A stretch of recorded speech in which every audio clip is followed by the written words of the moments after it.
Welcome, drift fans out here and all around the world. Here we are, round 4 for the 2023 Yokohama Presents Formula Drift Japan FDJ2 here at OKUIBUKI Motor Park in the Shiga Prefecture. さあ世界中のドリフトファンの皆様お待たせしました2023年横浜タイヤプレゼンツ Formula Drift Japan FDJ2 ラウンド4奥伊吹モーターパークです。さあ今回はどんな戦いが待っているのでしょうか。Let's see what kind of qualifier we're going to see here today. But let's go ahead and talk about the weather.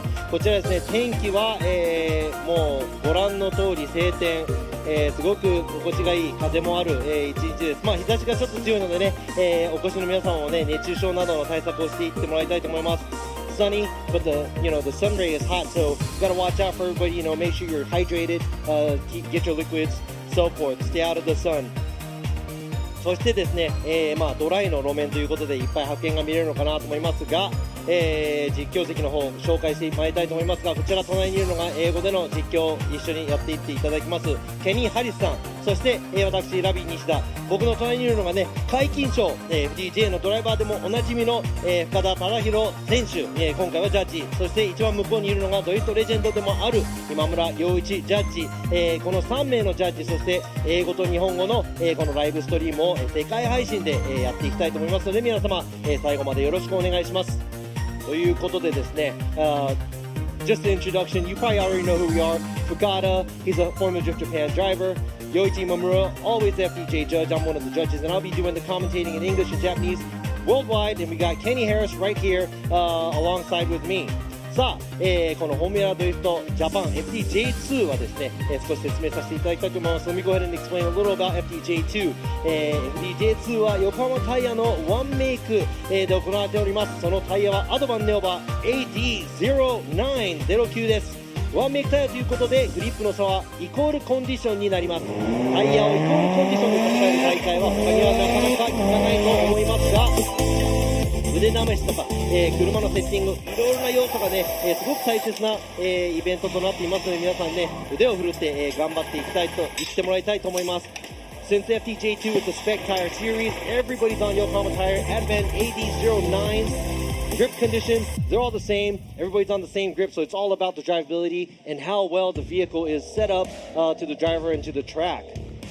ということでですね、どんどん参りたいと思いますが FDJ2 のね、2023年のシリーズ、今ね3戦目終了後シリーズランキングが、ご覧の通りになりますが、今ですねダントツで、ダントツではないけど首位を行っているのが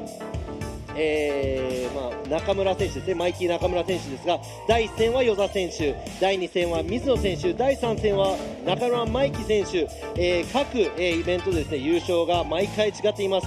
今回の奥伊吹は誰が勝ち取るのでしょうか。そしてポイントを引き続き、得ていって、どんどん誰が優勝FDJ2 の、優勝ドライバーになるのか、こちらですねポイントの差もそんなにないのでね、すごく近いなと思います。Every round we had a different winner. We had Yoza, Mizuno, Mikey. All three drivers are different, so we're probably going to have a different driver winning maybe in this OKUIBUKI round. But let's see who's going to get more points to lead the championship.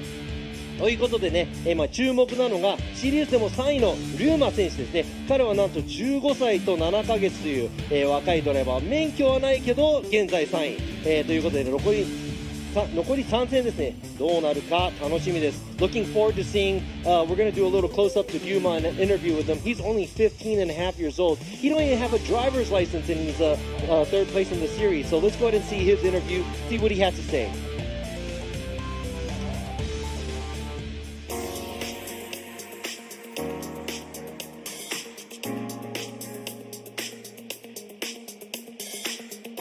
ドリフトを始めたきっかけはもともとお父さんがドリフトをやっていて、それでシミュレーターを買って自分が奪ってそれで乗れるようになったのをお父さんが見て、シミュレーターから実車に行けという感じで始めました。シミュレーターが2年で実車が1年半ぐらいです。前回のスゴはすっごい自分的に楽しくて、表彰台に乗ることはできなかったんですけど、楽しさが一番ですね。悔しいより楽しさが勝って楽しく終われたかなっていう感じでした。目標はもう今回の奥引きからもう3連覇できるように頑張っていきたいと思います。ケニーさん、ラビーさん、いい走りするんでぜひ見てください。ちょっとびっくり、最後は僕らに向けたメッセージなんていただきましたが、なぜドリフト始めたのか。 Why did he start driving? His father was into it, and his father bought a sim. He took over the sim, and his father saw him being good on the sim, so he decided to put him in a real car. Now he's been doing the sim for 2 years, driving a real car for a year, and he said, the last round, he said he had a great time, and his goal, since he's in 3rd place right now in the series, he said he would like to win all 3 rounds, and he said, you know what, he said, Kenny, Robbie, check out my great driving. ということでですね、ちょっと今後楽しみな、ドライバーが1人増えた、ところでですね、このコース、ちょっとねゾーンの説明など審査の方法を、ちょっとお見せしたいと思いますが、こちら、上空から見た、映像です。 From the drone view、 こちらストレートをずっとまず来まして、アウトゾーン1右側にあります。その後アウトゾーン2、3と続きますが、こちらもうほぼ一つのカーブとして考えていただけるのが多分いいかと思います。そしてそのアウトゾーン3から4にかけてなんですが、まあまあいい角度、そこでねよくスピンしたりとかするドライバーも先ほどね FDJ2 でいましたが、フィニッシュラインを越える前に姿勢を崩さず確実な角度をつけながらフィニッシュを、越えていってもらいたいと思います。ここのコースの肝となるのがアウトゾーン1にかけてですね、入っていく、飛び込んでいくところでいい角度で入らないとちょっと隙間が合わないのかなと思います。 Looking at the drone footage and the track, we got 3 outer zones. Almost take that as one big turn, and you have to have a good amount of angle going to the outside zone 1 or it's not going to work out. And also going from outside zone 3, you have to do a quick switch back, you have to go heavy to angle. We saw a couple of guys in J3 who messed up, spun out, stuff like that, but you have to make sure you carry the car out to the outside zone 4 and not mess up going through the finish line ということでね、ちょっと、短いながらもテクニカルなコース FDJ2 のドライバーたちどんな走りをしてくれるのか。そして去年もこの同じ、コースで、走りを見せてくれました、1番の、予選1番手を通りました山下選手の、映像が届いていますのでご覧いただきましょう。Here's this 92-point run by Yamashita from last year's OKUIBUKI FDJ2. There he is coming into outer zone 1. Out to Giri. It looks like he's right on the line on the outside zone 1. Looks like he's very close on the outside zone 2 and 3. そしてこの角度の付け方、振り返しのところでですね、ストールをせずスムーズに走れたというのが、高得点につながったんではないかと思います。He didn't stall out the car going from outside zone 3 to 4. He had a good amount of angle. The flow was very clean. He deserves a 92-point run. ということでですね、もうそろそろですね、あと1分ほどで、走行開始となります。13時30分から、走行となります。I think we have about a minute till we get into the first qualifying runs that we see from the FDJ2 drivers. There you go, qualifying ということで予選と、qualify の文字が出てきました。さあいよいよ、横浜タイヤプレゼンツフォーミュラドリフトジャパン FDJ2 Round 4奥伊吹モーターパーク完走予選が始まります。 We are about to kick off the Yokohama Tire presents Formula Drift Japan FDJ2 Round 4 OKUIBUKI Motor Park Qualify. Man, I'm getting excited. How about you? Exactly, I am too. This is coming over the hump from Sugo. Here they are. Let's see how they're going to do. 37 drivers out here. Who's going to fill the top 16 spot? And I got to say, this first driver, it's going to be a competitor day. New to the series, but yeah, we're going to see how she's going to do. そうなんです。もう半分地点をね過ぎたぐらいのところ、スゴーからですね、10週間ほどありましたが、スゴーから何週間かありましたが、この残り3戦どんな形になるのか、誰がこの37台中16台に残るのか、そしてこのドライバーも新しいドライバー、このドライバーもねつわものです。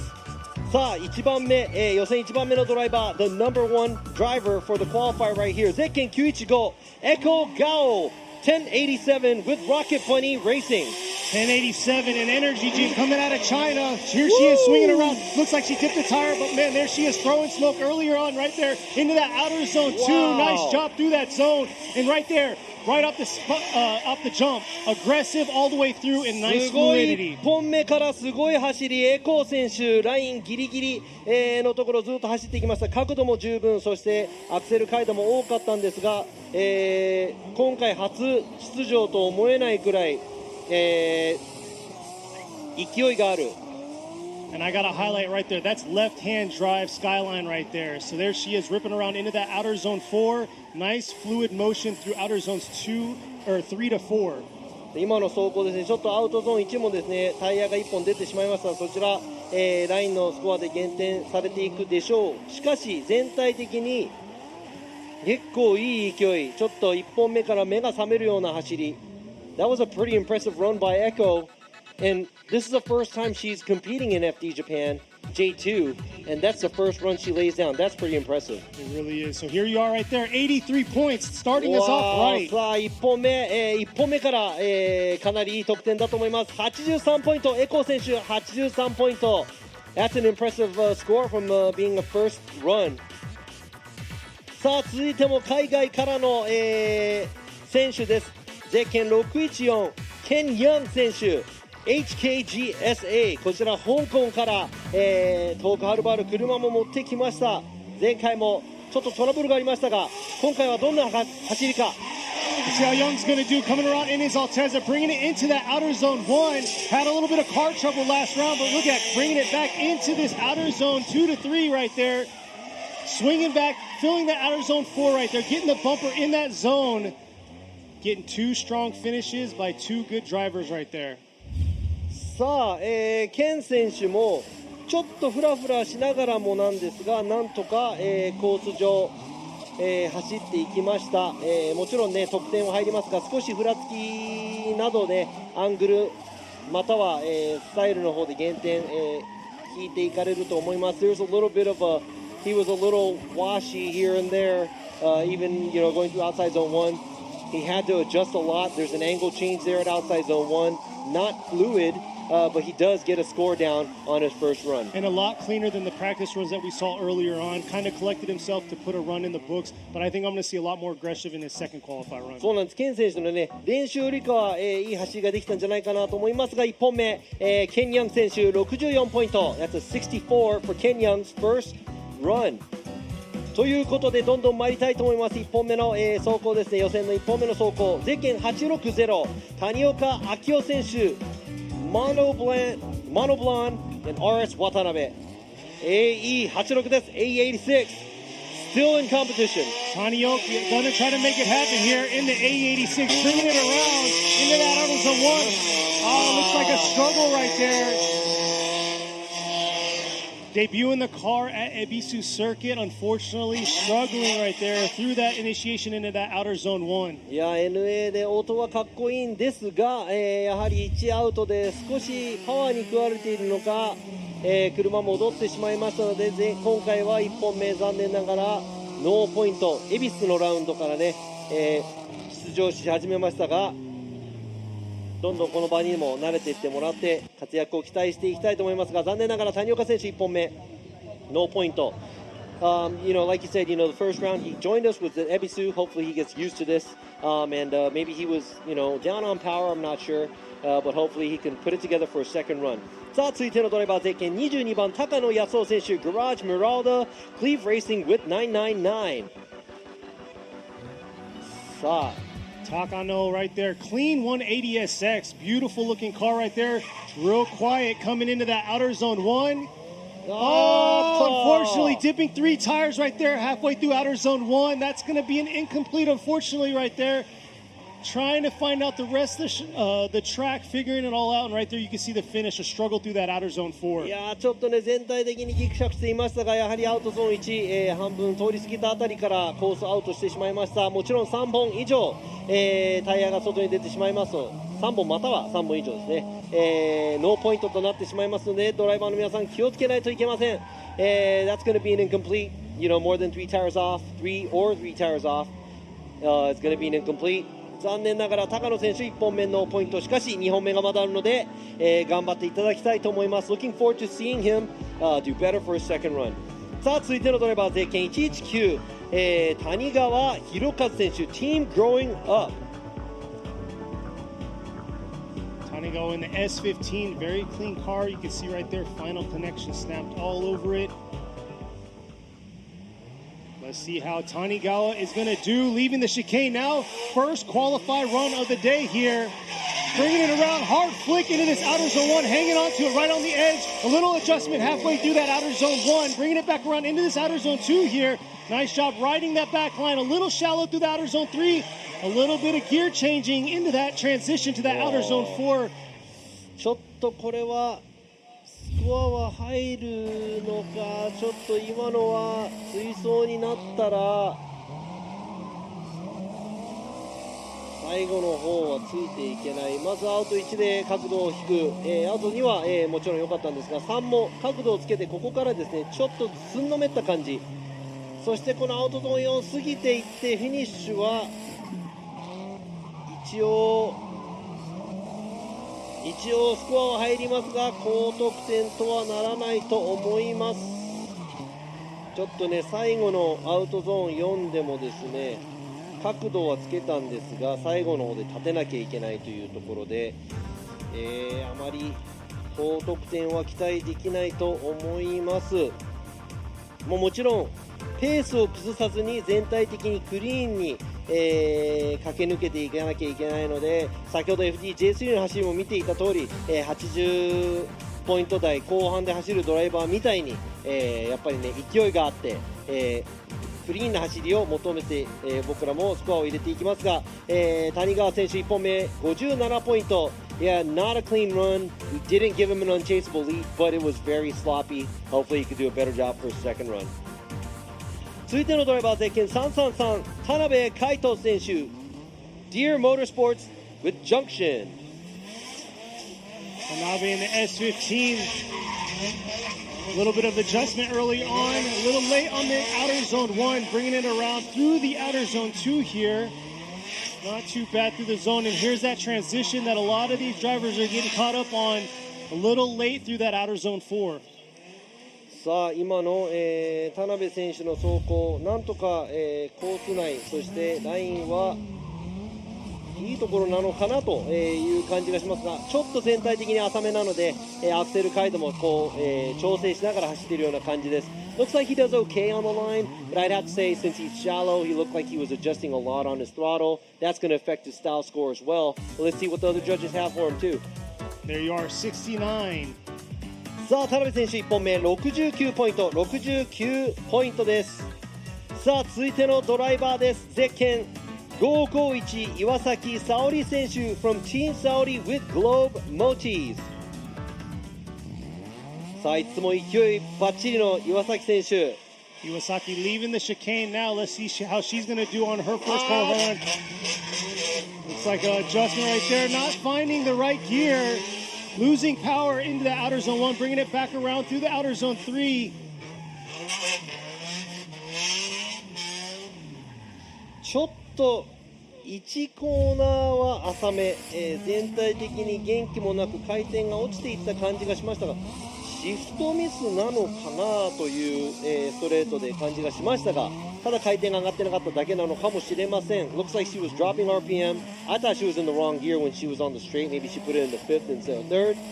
But she doesn't correct and she does run through. So this is not Iwasaki's run. こちら映像に映っているのは、先ほどのね、田辺選手の走行岩崎選手の走行ではありません。さあ、岩崎選手の走行ドローンはちょっと岩崎選手の走行ではありませんが1本目56ポイントです。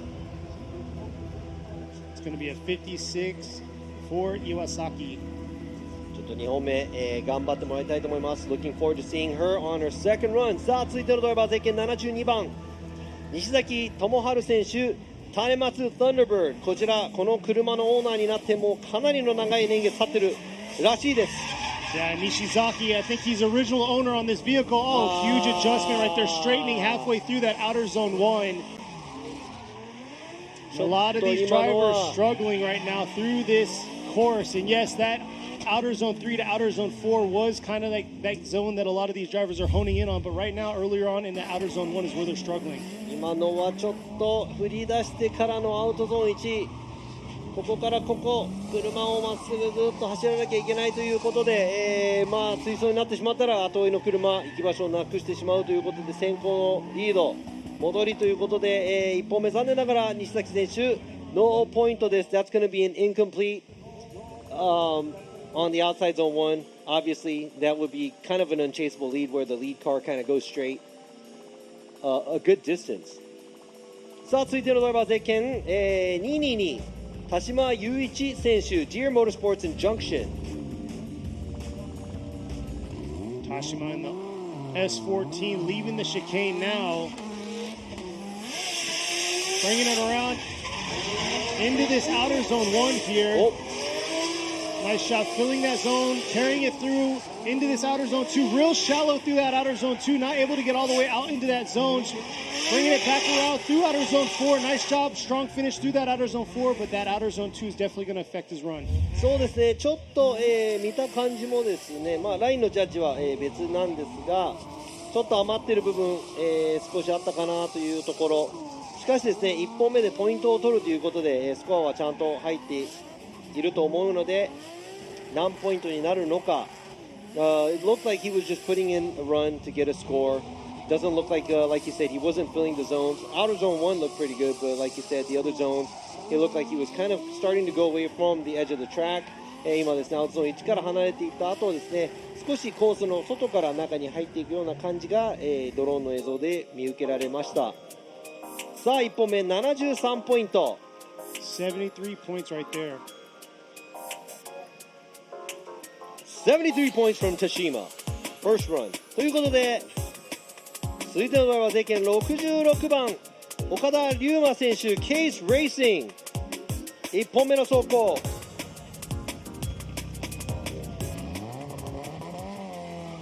All right, let's see how Okada's going to do on his first qualify run, coming around in the Koki S14, bringing it into this outer zone 1 here. Not able to get into that outer zone 1 at all, bringing it back around through the outer zone 2, filling outer zone 2 here, into this outer zone 3, dipping 2 tires right now. Just hanging on into the outer zone 4. 走り切りました岡田選手。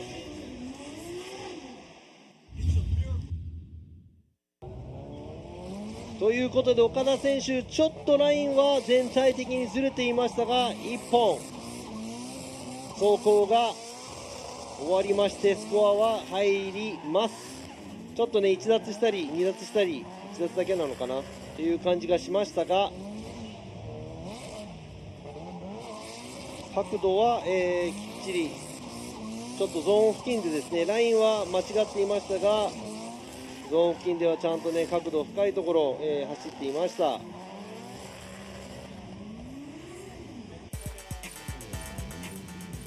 There you are, 61 for Okada. さあ岡田選手1本目61ポイント61ポイント。さあ続いてのドライバー今日が誕生日というゼッケン767ラーマン・ラッセル選手 RS 渡辺ガレドリカイ By Now Japan. And just like Robbie said, happy birthday to Ramen right here, coming out here on his birthday. He's going to make it happen. Let's see how his first qualify run is going to go in the books. さあ誕生日プレゼントはもちろん1位通過のトロフィーが欲しい。 Look at that, already out, coming out aggressive here into this outer zone 1. Getting into that zone, right? Nice job through that outer zone 1. Let's see how he's going to hold himself through this outer zone 3 and the switch back into this outer zone 4. Oh, too much right there.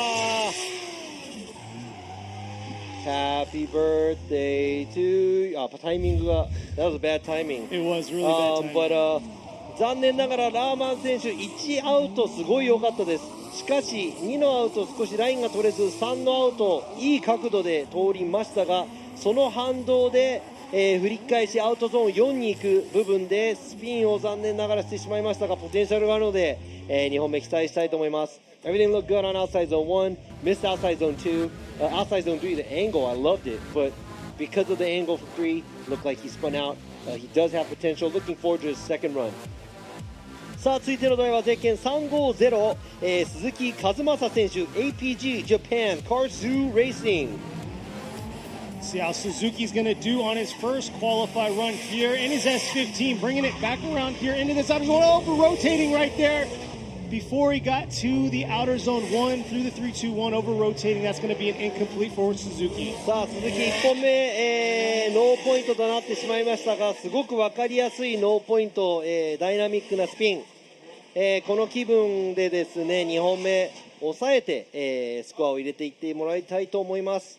I mean, that was a very obvious incomplete, in my opinion, but hopefully he can, put his, get his stuff together and get a score in for his second run. ということで、まだですね、次のドライバーが、ウォームアップから今向かっている模様ですが、looks like the next driver is driving up from the warm-up area. The driver that is up next is going to be this bright green car. この黄緑色、眩しい色の、S15 に乗るゼッケン215高田健選手 Garage Takata with Auto Shop Wise. Takata sitting at the line in his S15, very bright green colored car here, leaving the chicane now, bringing it in through the 3-2-1 here into outer zone 1.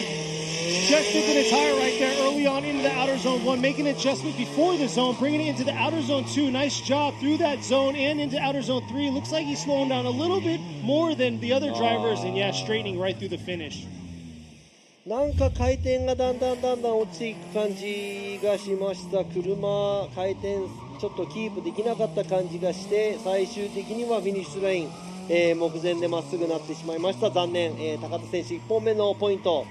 It was kind of obvious that looks like he was starting to lose his juice. The RPM was dropping, and by the time he made it to the finish line, he completely lost it. Car straightened out. That's an incomplete. Yeah, it looks like he was relying a lot of the momentum that he was carrying into that outer zone 3, but you could hear him just kind of shutting down and not being in the right gear and RPMs into that outer zone 4.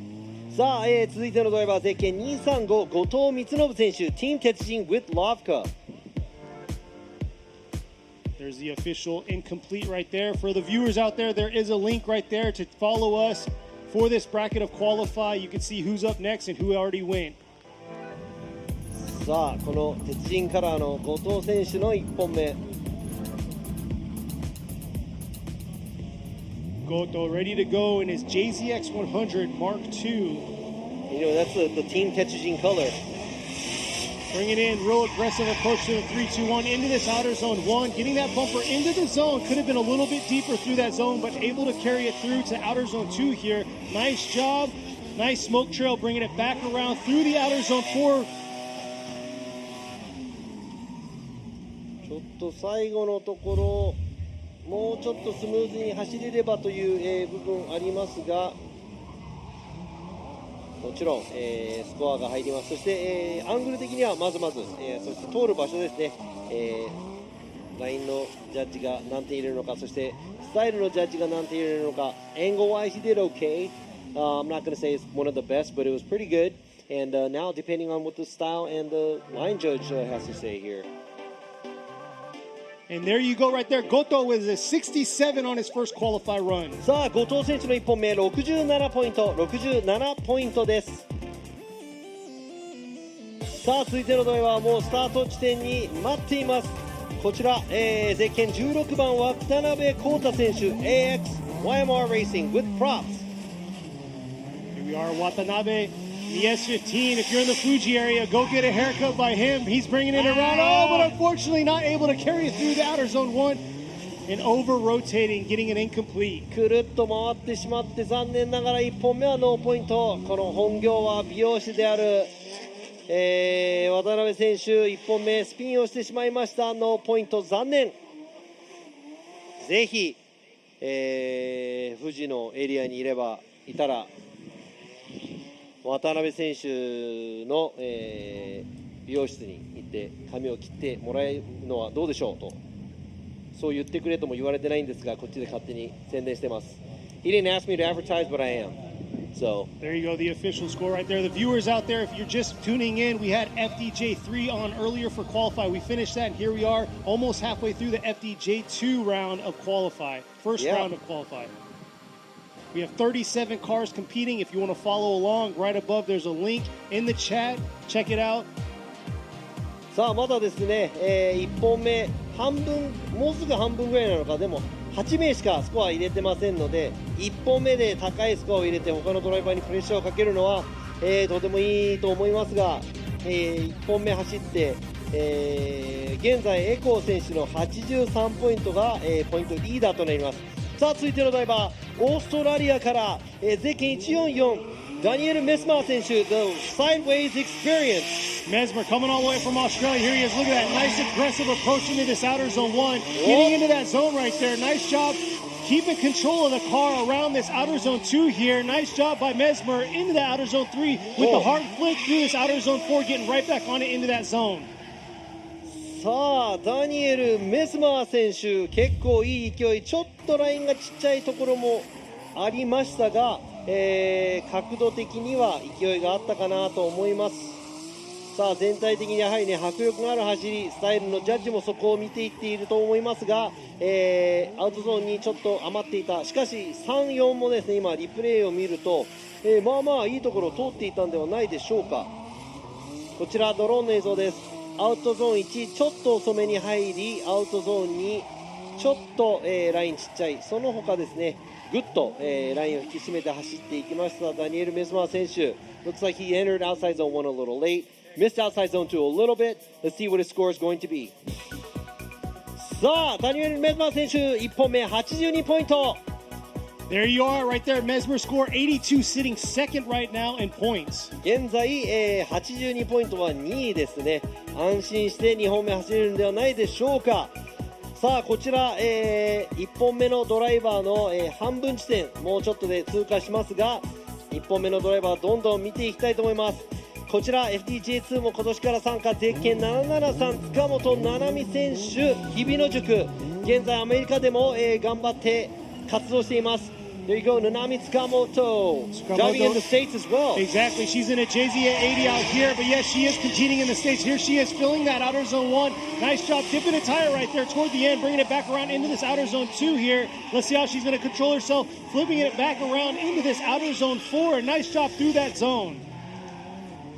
さあちょっとアウトゾーン1浅めかなというところなんですが、塚本選手なかなかの走り、ラインをなんとかトレースしようと、走行しているのが分かりますが、少しね、迫力に欠けている部分あるかもしれませんが、なんとか1本目、スコアが入るよう、走り切りました。 So not gonna say that's the most exciting run. It looks like she's not fully there in excitement. But there you go, 75、75ポイント、塚本選手75ポイント。 Yeah, 75 seems pretty safe right now for her, but like you said, it looks like she held a little bit back. She got points on the board, so let's see how she's going to do on her second さあ qualifier. 2本目もね期待したいと思いますが、続いてのドライバーゼッケン10番甲斐健一選手 D-Like with 鉄人。 We are Kai is at the line now in the S15, leaving the chicane.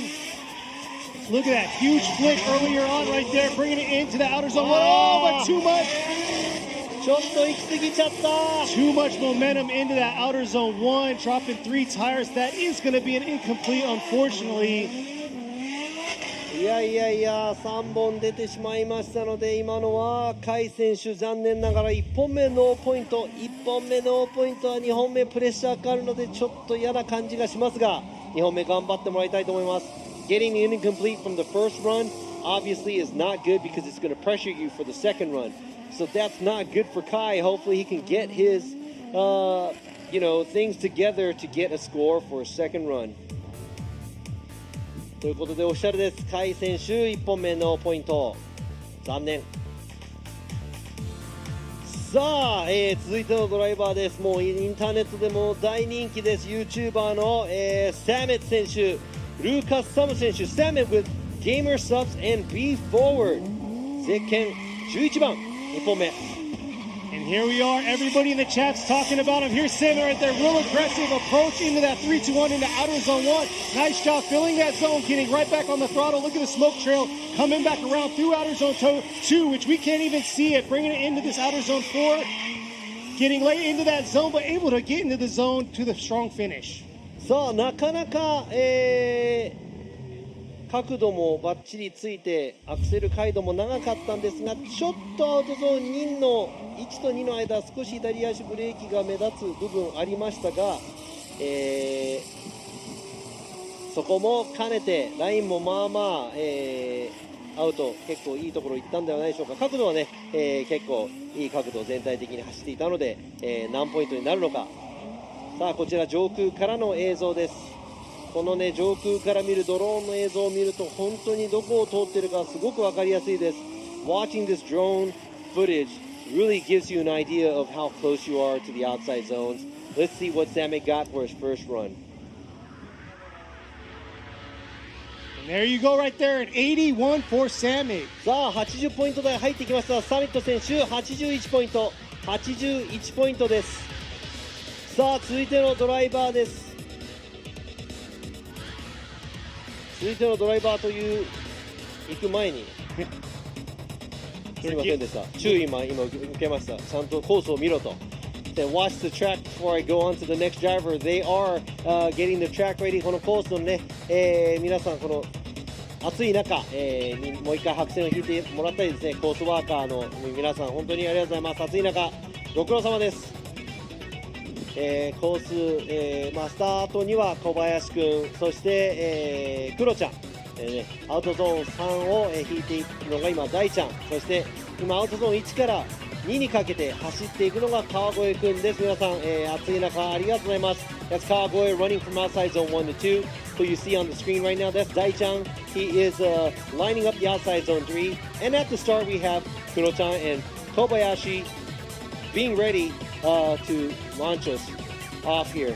そしてね、もちろんこのジャッジ席にもね、この私ラビニシタ、そして深田忠宏ジャッジ、そして今村洋一ジャッジ、そしてね、ひとみ姉さんも、僕らの手伝いをしています。本当に毎回ありがとうございます。今のは、ひとちゃんが私はどうよと今叩かれましたね。She just hit me. I was like, she was joking to introduce her, but Hitomi is here actually helping us out too. そして、このご覧の皆様、今ねちょっと画面にも映っていましたが、この今回のイベントを見に来ていただいた皆さんもねライブで楽しんでいってもらいたいと思います。そして今ねバーンアウトボックスの方からスタートラインに着くのはこの若き女性ドライバーです。2世ドライバーゼッケン28番深田逸樹選手、トロハウス with Dunlop。 さあ深田選手の娘、深田逸樹選手のこの1本目、今ですね川越くん待ちです。走っています。ありがとうございます。So we're waiting for Kawagoe to get off the track and he's running. Thank you for that. And these guys, helping us out on the track. It's hot out and it's humid in Japan. If you've been to Japan, you know. Now let's go ahead and check out Itsuki. She is Fukada's daughter. She is a second generation drifter as well. So really excited to see what she's going to do. It looks like the track's ready and she's ready to roll, about to leave the chicane to throw down her first qualify run. さあ予選1本目、深田選手スタートです。 All right, look at that. Nice job right there. Very aggressive early on into that 3-2-1 to outer zone 1. Getting into that outer zone 1 beautifully, swinging around through outer zone 2 here, right on that edge. And here she is approaching that spot that complicates a lot of drivers into that outer zone 4. Could be a little bit deeper through that zone. ちょっとアウトゾーン4、もうちょっと深いところ行けたと思うんですが、全体的に角度もなかなか、取っていまして、ラインもかなりトレースできたんではないかと思います。ちょっと冷静さがね、この若いドライバーなのに、プレッシャーを感じないような走り、見事な走りだったと思います。It looks like she had no pressure at all. She just kind of laid down a run. She wasn't all the way on the outside, like you said. Outside zone 1, she did a good job. She does leave the zones a little bit open at outside zone 3 and outside zone 4. But overall, I would have to say a good amount of angle and a good amount of flow through the track. So I'd say a good job for this young driver. Exactly. Looked very aggressive from the start and all the way through. But like you said, she left a little bit. And there you go, 74 for Fukada. さあ、深田選手の1本目、74ポイント、74ポイントです。さあ続いてのドライバーゼッケン117稲岡祐希選手 Junction and Deer Motorsports。 もう最近高騰しています R34 クーペです。 R34 Coupe. That's money nowadays. It is, it really is. But here you go, Inaoka not phased by that, bringing it in maybe too strong right there, just hanging on, taking a little bit of angle out through that outer zone 1, not dipping 3 tires, able to save it. Coming around into this outer zone 4. Wow. Definitely not the cleanest outer zone 4 that we've seen today. ちょっと1のアウト角度をつけたその後、修正をしなければいけない状況。そしてこちらですね、タイヤもちょっと脱輪してしまいました。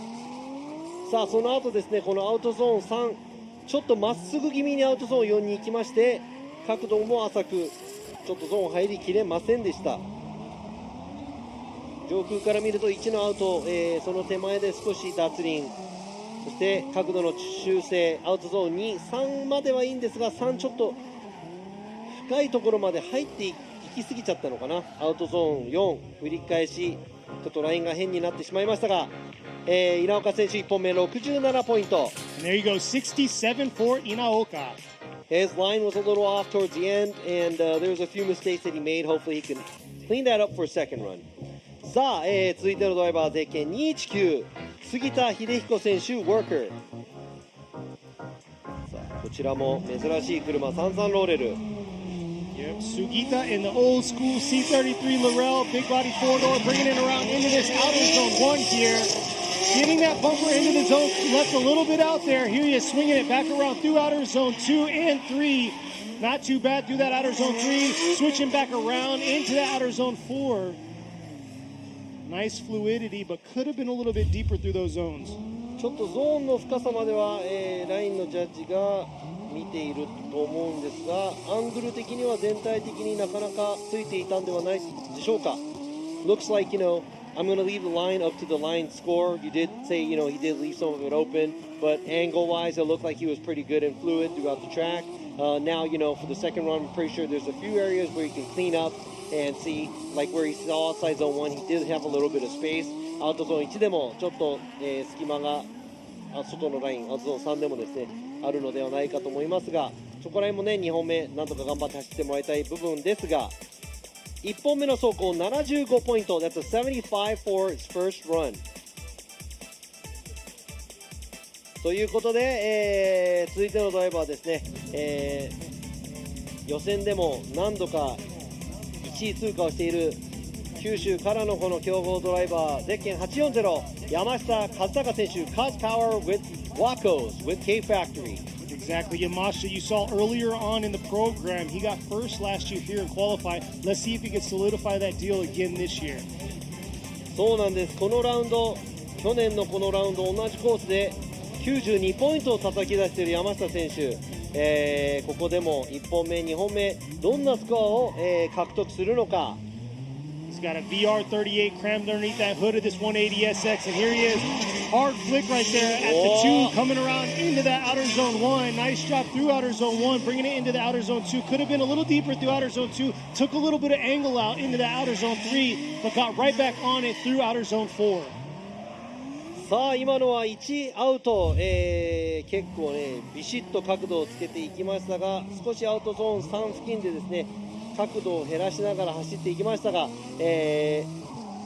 トゾーンもこうやって駆け巡って走っていってフィニッシュラインを越えていく。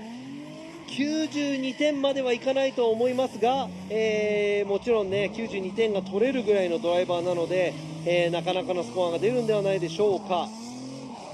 Not going to say that's going to be a 92-point run. There are some areas where he did fail to do what he's supposed to, but overall it looks like a pretty nice, decent run. Exactly, it was good from the start, but there you go, 86 right there for Yamashita. さあ山下選手の1本目86ポイント、86ポイントです。 So currently first in points right now.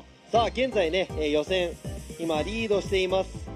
ゼッケン840の山下選手86ポイント、それを超えるドライバーがこの先出てくるのか。ゼッケン32番大関和也選手 Twins Inc. and 村田 Motors with Tops Racing、 1本目何ポイントになるのか。Oh, Zeki with that interesting kit right there. Very aggressive looking, coming around into this outer zone 1. Adjusting a little bit through that zone, bringing it around into the outer zone 2. A little shallow through outer zone 2. Hard flick right there with the adjustment into this outer zone 4, but able to fill all of outer zone 4. さあちょっと角度の修正などがありまして、大関選手もちょっとアウトも少し余ってるんじゃないかなという、感じがしましたが、もちろん1本走り切ったのでスコアは入ります。少しね、アウトゾーン4の付近でもちょっとペースが乱れちゃったかなというところ。Looks like there's a lot of him fluctuating in angle throughout the track, not being as fluid as he should be. And there's areas where he kind of stalls here right before the outside zone 4. Let's see what the style and the lines judges score. Total is 75 by 大関。大関選手、1本目75ポイントです。さあ続いてのドライバーです。ゼッケン786カーン・ローブ選手 R Nation。今回フルエアロ新調してきました BN スポーツということで、got brand new BN Sport body kit on his car. He does. Beautiful looking car here. Look at that, ripping through the gears into this outer zone 1 right here. Rohab representing, coming out. Nice job through that outer zone 1, bringing it around, wrapping it into this outer zone 2. Beautiful job. Nice throttle control right there. Commitment all the way through into this outer zone 4. And I got to say, that's probably the most commitment I've seen throughout this course.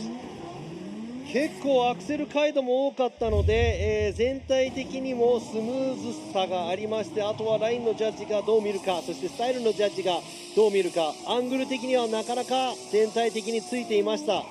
すごく安定した走り。Very smooth. I would have to say very smooth. Now, not 100% aggressive.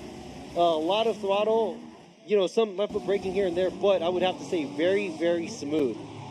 すごくスムーズな走り、最初から最後まで、スムーズな走りを、していきましたロハブ・カーン選手。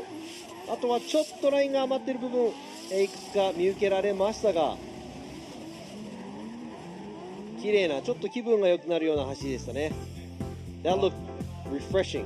All right, we're going to see. And there you go, 87 for Rohab. カーン・ロハブ選手が今現在87ポイントということでトップに躍り出ました。 He is currently the first number one qualifier as of now.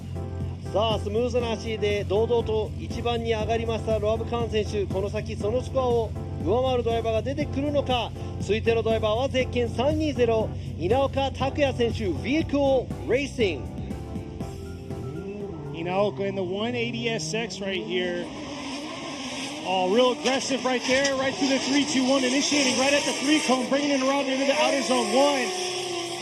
Flying it through the track right now, through that outer zone 2. Here he is coming around into outer zone 3 to 4. この走りもなかなか良かったですね。すごく勢いを感じました稲岡選手。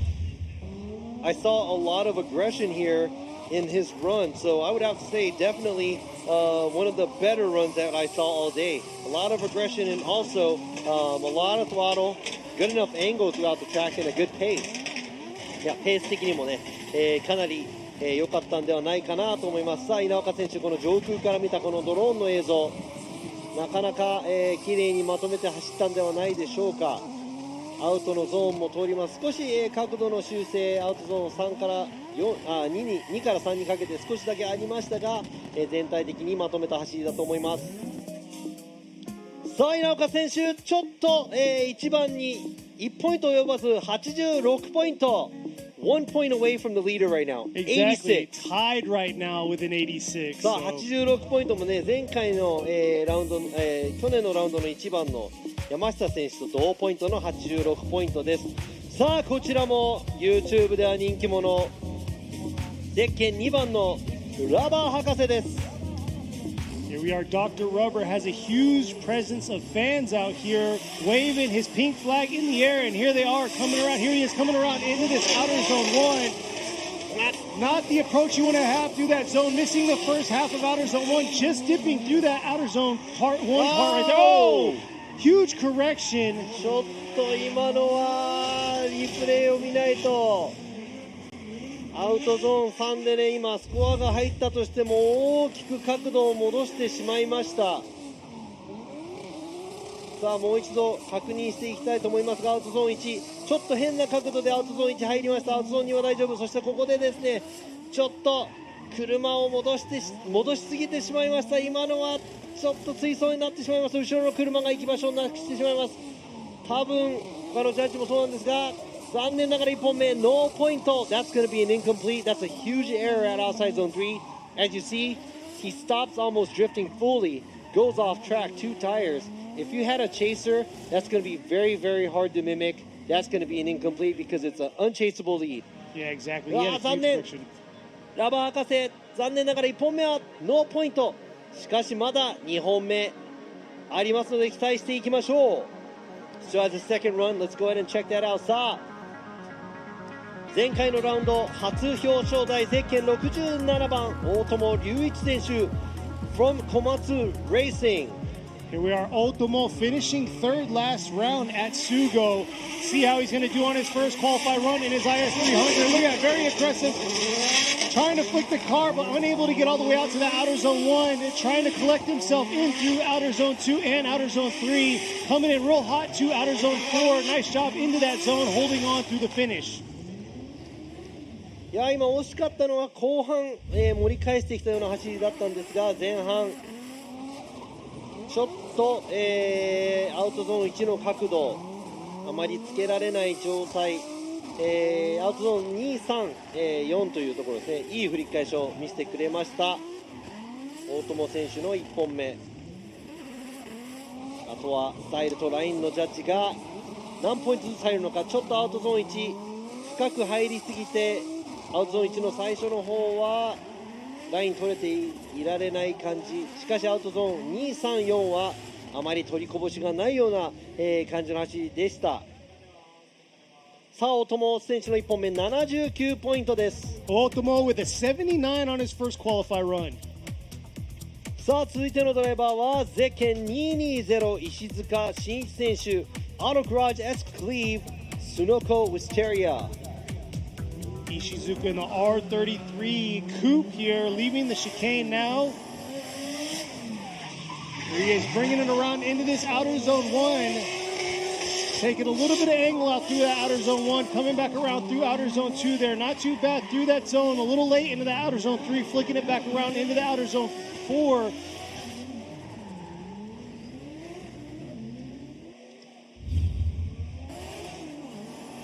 さあ今の石塚選手の走り、もうねベテランとなっていますがなかなかの走りですがちょっとまとめたような感じがしました。角度もすごいついてるわけでもなく、少なすぎるところでもなくペースも落とさず、スムーズな綺麗な感じで、走行していきました。 Looks like a very clean run. I'm not going to say he had the most angle or aggression, but very smooth.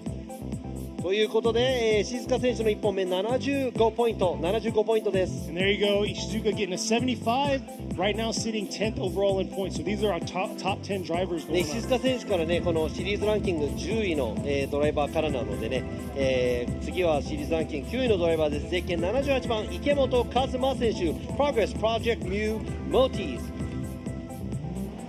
Ikemoto in the S14, currently sitting 9th overall in points.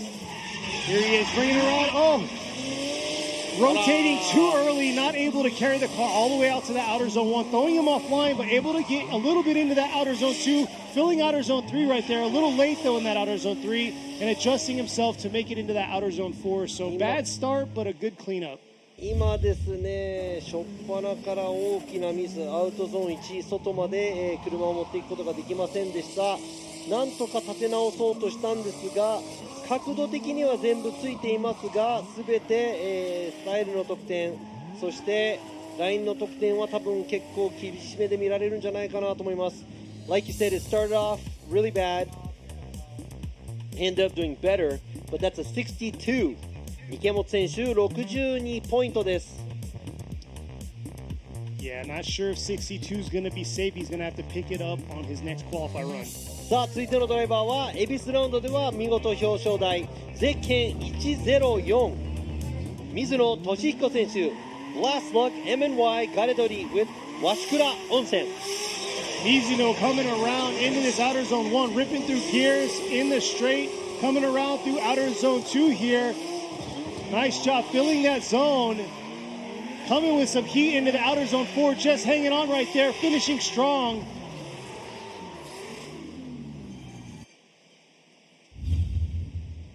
Pace was faster than we've seen normal from the other drivers. さあそうですね他のドライバーよりかは、ちょっとねなんかペースが全体的に、速いような気がしますが、アウトゾーンギリギリ、走っていきます。そして、角度もなかなか、全体的についていました水野選手1本目。さあどんなスコアが出てくるのか。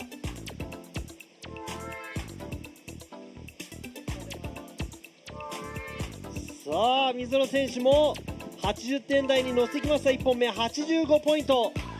Mizuno with an 85 on his first qualify run. さあ85ポイントと80点台のスコアが揃ってきました。続いてのドライバーもエキサイティングなドライバー、ゼッケン115浜田清文選手 GH Racing. Very exciting driver right here, Hamada in the R32 Skyline. See how he is going to perform today on his qualify run. He felt very confident during practice. Here he is bringing into this outer zone 1 right there. Whoa. Nice job riding that back line of outer zone 1, swinging it into this outer zone 2. Could have been just a little bit deeper right there through outer zone 3, back around into the outer zone 4. さあこちらも最初からなかなか深いアングルで攻めてきました浜田選手。もちろんね、今まで走ってきたドライバーたちもいろいろとエキサイティングなドライビングをしていますが、また何かこの浜田選手は違う雰囲気を醸し出すようなドライバーですが、いい走りができていったと思います。That looked like a pretty decent run by Hamada. I don't know what it is from Hamada, but he has this aura that makes it look exciting. Oh yeah, it's the way he carries himself and the way he throttle controls. And there you go, 84 for Hamada. さあ1本目浜田選手84ポイント84ポイントです。さあもう80点台は当たり前になってきたんでしょうか。さあ誰が90点台最初に叩き出すか見ものです。次のドライバーゼッケン34番斉藤翔選手 Project Zatsu Team SHS. Like you were saying, a presence in driving. Sho Saito, very aggressive driver, especially when it comes to tandem battles. Who's going to be the first driver to be in the 90s? And we'll see here, right here. Saito, look at that. Early on, very aggressive into that 3-2-1, around in this outer zone 1 right there. Nice placement of the vehicle through outer zone 1. Bringing it around to outer zone 2 here. And switching back early on right here. Making it into the outer zone 4 with a strong finish. 斉藤選手見せてきました。このねベスト10を上がっていくとどんどん気合が入っているドライビングが、見受けられますが、斉藤選手角度かなり安定して綺麗にまとめていきましたが、あとはちょっとアウトゾーンに少しだけ余ったかもしれませんが、このアウトゾーン3から4にかけて、ペースを乱さずにフルアングルからフルアング、なかなかの走り。さあ上空からの映像ですが、ドローンの映像、こちらアウトゾーンをなんとかアウトまで持っていこう。そしてこの切り返しもきれいにまとめたんではないでしょうか。最後もきれいに角度をつけて走っていきました斉藤選手。さあ斉藤選手1本目86ポイントです。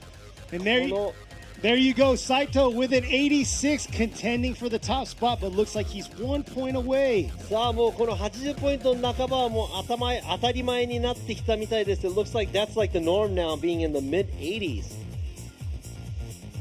さああと残り1本目4名のドライバーゼッケン888ジャマケン選手ラウダラカンパニー with freestyle。ジャマケン選手も大ベテラン、そして見せ方が上手な選手です。どんな走りをするか。 Jamaken, a veteran, sitting in fourth with 151 in the overall point standing. And here he is bringing it around. Oh, he got too much, just saving the car right there. Getting back on it through that outer zone 1, taking a little bit of angle out from his initiation. A little shallow through outer zones 2 and 3. Not the cleanest run that we've seen Jamaken do today. いやちょっと、大切に走りすぎちゃったのか、ジャマケン選手らしからぬ抑えたような走り、角度もちょっとついてギクシャクしながらここ不安定な部分ありました。そしてアウトゾーン2、3にかけてもですねフルアングルではなさそう。ちょっと大切に扱いすぎたところ、結果的に迫力には少し欠けているかもしれません。ちょっと1のアウト入るところの部分で失敗したのがもしかしたら大きいかもしれませんが、もうちょっと角度をつけて踏みっぷりがいい走り見たいんですが、ジャマケン選手1本目ラインもちょっと低めのスコアになってしまいました。66ポイントです。And there you are, Jamakin getting a 66 on his first qualify run, and that's not what we've seen during practice, what he was doing. Not a lot of throttle and kind of shallow on the angle, in my opinion. Let's see what he can do to pick it up on the second run. ということでですね、トップ3のドライバー、さっきね3位と言っていましたが、この15歳、15.7 歳の、15.7 でもないかな、15.5 歳のドライバーです。免許もまだないけど、今、シリーズランキング3位、ゼッケン131、リューマ選手 from Samurai Style Racing。Yuma right now sitting 25 points behind the leader. Let's see how he's going to perform on his first qualify run. And like we saw the interview, this is a big car for a 15-year-old right here. 15-and-a-half-year-old. And here he is bringing it around into this outer zone 1. He told me and Robbie that he was going to show out. And there he is right there, riding that line, bringing it around into this outer zone 2 here. Nice job through outer zone 2, bringing it back through the outer zone 4. And I gotta say, this is a very technical course when it comes to the second half of the track, and he did a good job through that outer zone 4. ちょっとやっぱりビッグボディには狭いのかなという感じがしましたが、looks like, it might be a smaller track for this big chassis to be driving in, but he looks like he's a little timid on the angle. 少しアングルの方はフルに生かしている感じではありませんが、なんとか1本、ペースを崩さずに走り切ったような感じがしました。さあこちら上空からの映像もそうなんですが、リューマ選手、やっぱりこの車にはこのコース小さいのかもしれませんが、this track might be a little too small for this big chassis, but he does run a smooth run here on his first run. Exactly. Like I said, sitting third overall in points with 168 points overall, 25 from the leader.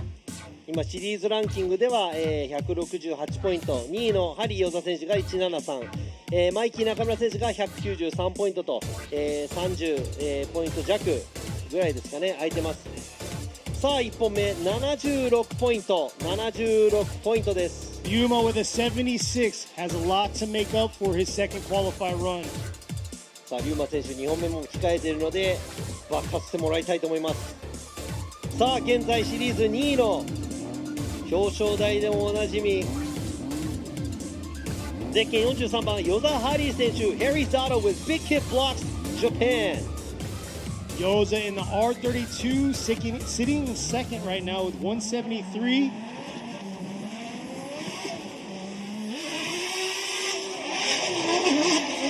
Nice aggressive approach into the outer zone 1 right there, filling that zone, bringing it around into this outer zone 2, right on the inside edge of that outer zone 2, deep in that outer zone 3. And here he is with the flick, strong finish deep into that outer zone 4. ちょっと急いでる感じがしましたが角度がつききってないですがまずまずの角度、全体的にあとはラインが、どのぐらいアウトまで寄せていられるかというのも、ポイントになりますが、大きいねミスもなく、スムーズに走り切ったと思いますが與座選手の1本目何ポイントになるのか。 Like I said, he looks like he's in a rush driving through the track, and I'm going to say he's not fully using his angle through the track, but he has a well paced. Really depends on how deep he is on the angle and how the line judge is going to see that, and let's see what his total score is going to be. Yoza right there with a 79. さあ與座選手1本目79ポイント、1本目としてはねスコアを取るために、スコアを入れてきたような走りでした。與座選手2本目期待していきたいと思います。さあ現在乗りに乗っている、FDJ2 シリーズランキング現在1位のドライバーゼッケン13番、中村マイキー選手 Mikey Racing with Nambe. And I gotta say, Mikey right now is coming off a crazy victory 5 weeks ago. He got first in qualify at Sugo, and then he took the top podium spot first. So we're gonna see how he's gonna do today. He's sitting first overall in the points ranking at 193. There he is doing what he does best. A little bit deep on that zone, but committed to it. Coming back around through that outer zone 1 into this outer zone 3 here. Nice job adjusting a little bit right there into that outer zone 4.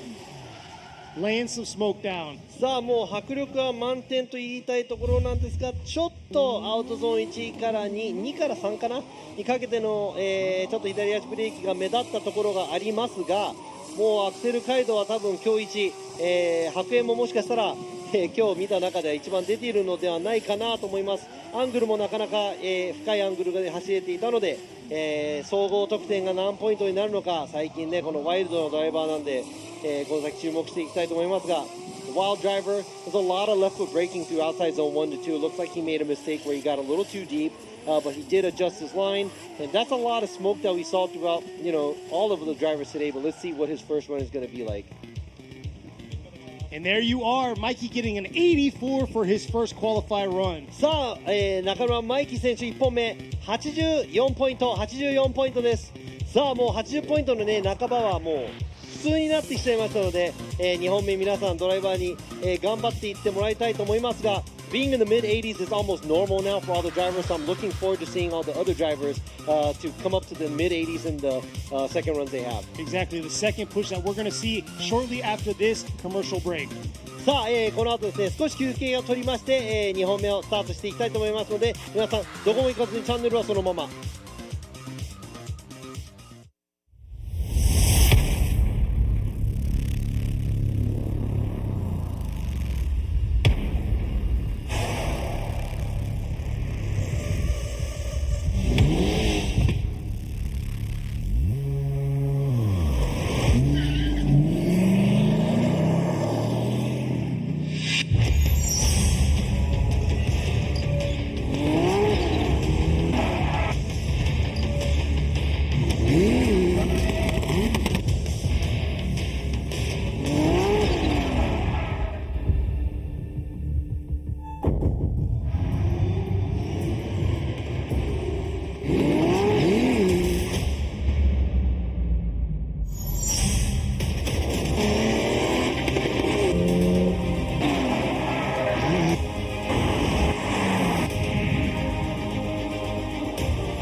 What's up, guys? It's Frederick Alspo, and I use RSR suspension on all my drift cars.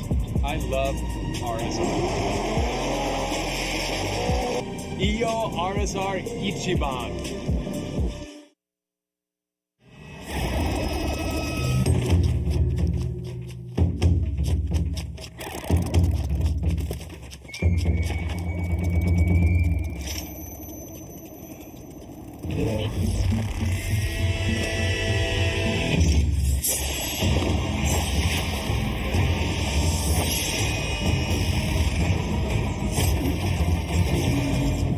Made in Japan. Breed.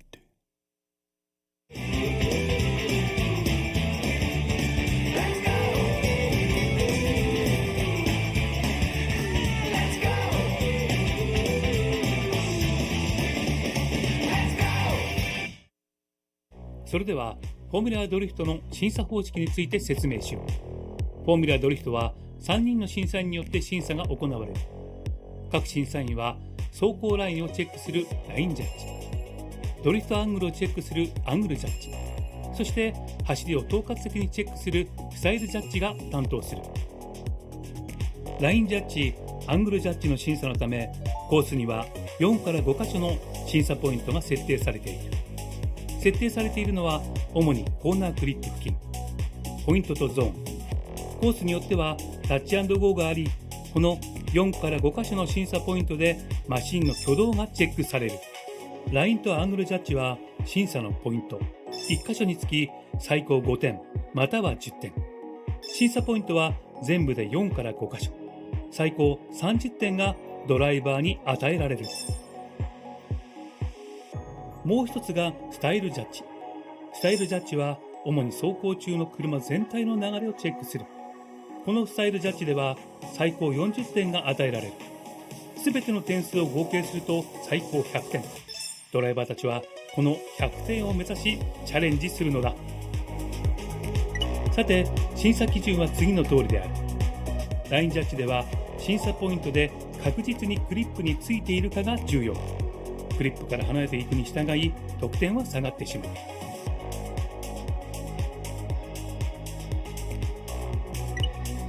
アングルジャッジはグリップでのドリフトアングルが審査の対象。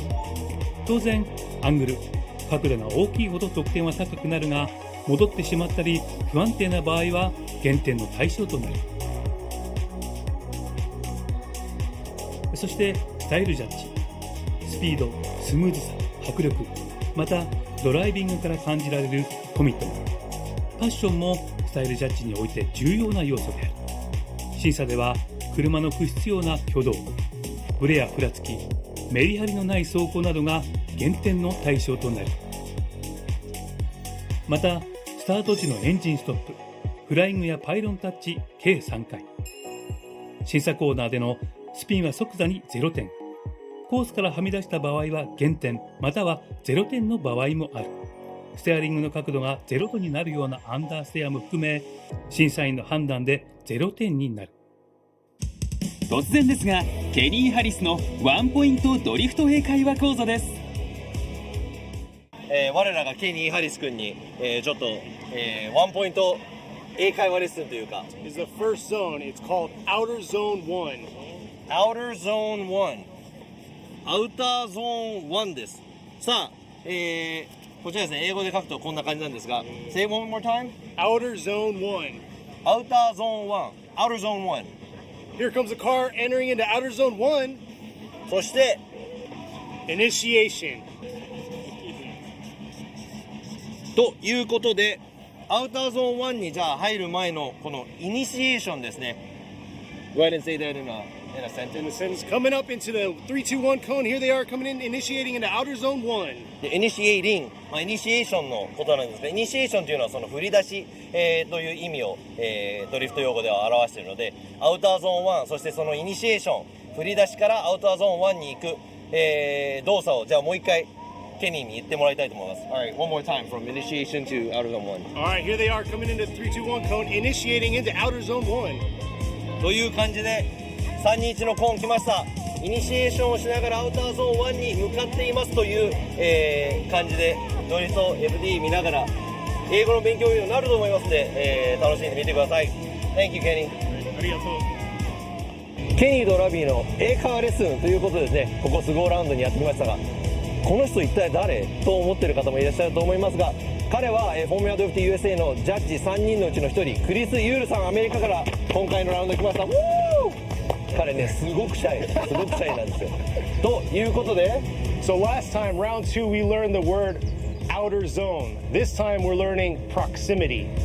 proximity、英語のライブストリームのよく使いますが、proximity という言葉、実はその近さとか接近しているその感覚とかっていうのを大まかに意味しているということで、proximity、ドリフトならではの言葉なのかなと僕は思います。 Fine tune his tandem right here and close that proximity. Looks like he's given a little bit too much, but there you, and by keeping that close proximity to Salmon all the way through, OKUIBUKI's going to close that proximity on him right here, dialing in the self. ライブストリームで聞いてる時にちょっとあれかなっていうだんだん分かっていくと面白いかなと思いますので、この先もこのコーナーが続く限り、いろんな言葉を皆さんにお教えしたいと思います。ということで、ケニーとラビー、そして今回はクリスの英会話ワンポイントレッスンでした。 Thank you。フォーミュラードリフトジャパン。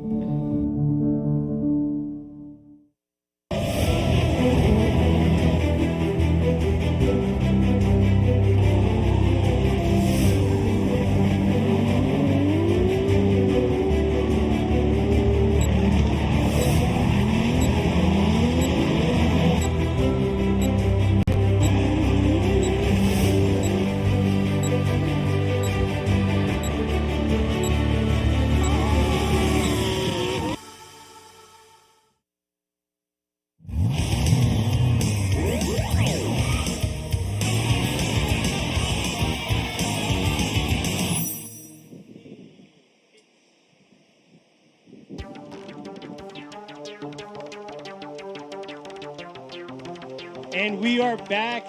Got a little bit of commercial breaks. You guys got to learn a little bit of Japanese and English out there. But we're back here, the second part of Qualify for the 2023 Yokohama Presents Formula Drift Japan FDJ2 Round 4 SHIGA Prefecture at OKUIBUKI Motor Park.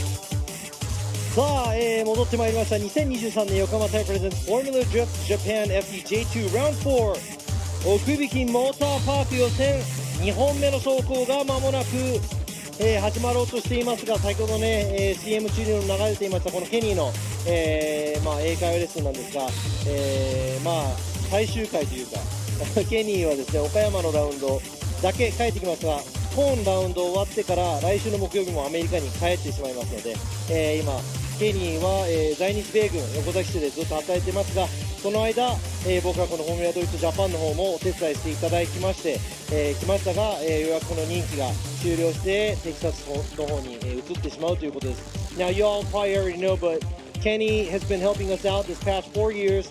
He's from Yokota Air Force Base. He's in the military. He's getting stationed in Texas. So next Thursday he's going to be gone. So this is going to be the last live event that you're going to be there. You're living Exactly. here. For FDJ2 and FDJ3. But hey, さあ、そ let's んな kick こ this とはさ off. ておき、Who cares about Kenny? さあ、2本目の走行いきたいと思います。最初に83点を叩き出したゼッケン919エコガオ1087 with Rocket Bunny Racing 2本目。ちょっとこれは期待できると思いますよ、皆さん。Echo came out hot out here, got an 83 on her first qualified run. Let's see how she's going to do. Right there, bringing it right on the edge of the track early on, bringing it into that outer zone 1. Nice job through that outer zone 1, carrying it through into this outer zone 2, right on the edge in the outer zone 2 through outer zone 3. And here she is bringing it into that outer zone 4. And I got to say, she's a very aggressive driver, as you can see. And I got to say, another thing, left-hand drive R32. いやーこのね左ハンドルに改造してあるこの、R32 のスカイラインなんですが、見事先ほどとね、ちょっと、角度をつける場所は変わってきましたが、かなりのいい勢いが、見られます。そして、角度的にも、申し分ないかなという感じがしました。さああとは、ラインのスコア、そして、スタイルのスコアが何点になるのか、結構アウトのラインもなかなかいいところ走っているんではないかと思いますが。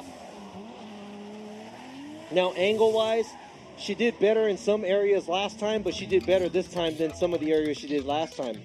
And there you are. It shows it right there. 1 point increase, 84 for Echo. さあ、その83ポイントから1ポイント上がりまして、エコー選手84ポイント。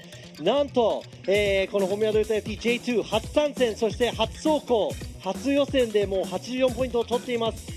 素晴らしい走り。さあ、続いてのドライバーゼッケン614。ケン・ヨン選手 HKGSA。 さあこちら香港から車両も持ち込んでどんな走りを2本目見せてくれるか。 Ken Young sitting on a 64 right there, coming into that outer zone 1. Nice flick through that zone, bringing it around to outer zone 2 there, carrying it into outer zone 3. Looks like he's a lot more aggressive on this one. Oh, but maybe too aggressive into that finish. Pass spinning through that finish line. ちょっと今のは、もう一回リプレイも見ていきたいと思うので、まあ、スタイルの得点で多分もしスコアになったとしても、大きく引かれてしまうと思いますが、なんとせっかく綺麗な走りをした、ケン・ヨン選手、このアウトゾーン3から4にかけてのここハーフスピン状態、なんとかフィニッシュラインを通ろうとしましたが、結果的にはジャッジ、ノーポイントということになってしまいました。残念。 Unfortunately, that's going to be counted as an incomplete. He almost faked it, but there was a big stall at the outside zone 4. He had to almost straighten fully going to the finish line. That's going to be an unchaseable lead. And unfortunately, second run's going to be an incomplete. 本当に残念。Very unfortunate. We'll see if 64 is going to be enough to carry it into that top 16 spot. さあ続いてのドライバーはゼッケン860谷岡明夫選手、モノブロン and RS 渡辺、AE86。 Tanioka right here, the NA86 screaming into this outer zone 1 here. Nice job. Able to get it into a drift right there through outer zone 1, bringing it around through outer zone 2. Missing the zone right there. Just holding on into this outer zone 4.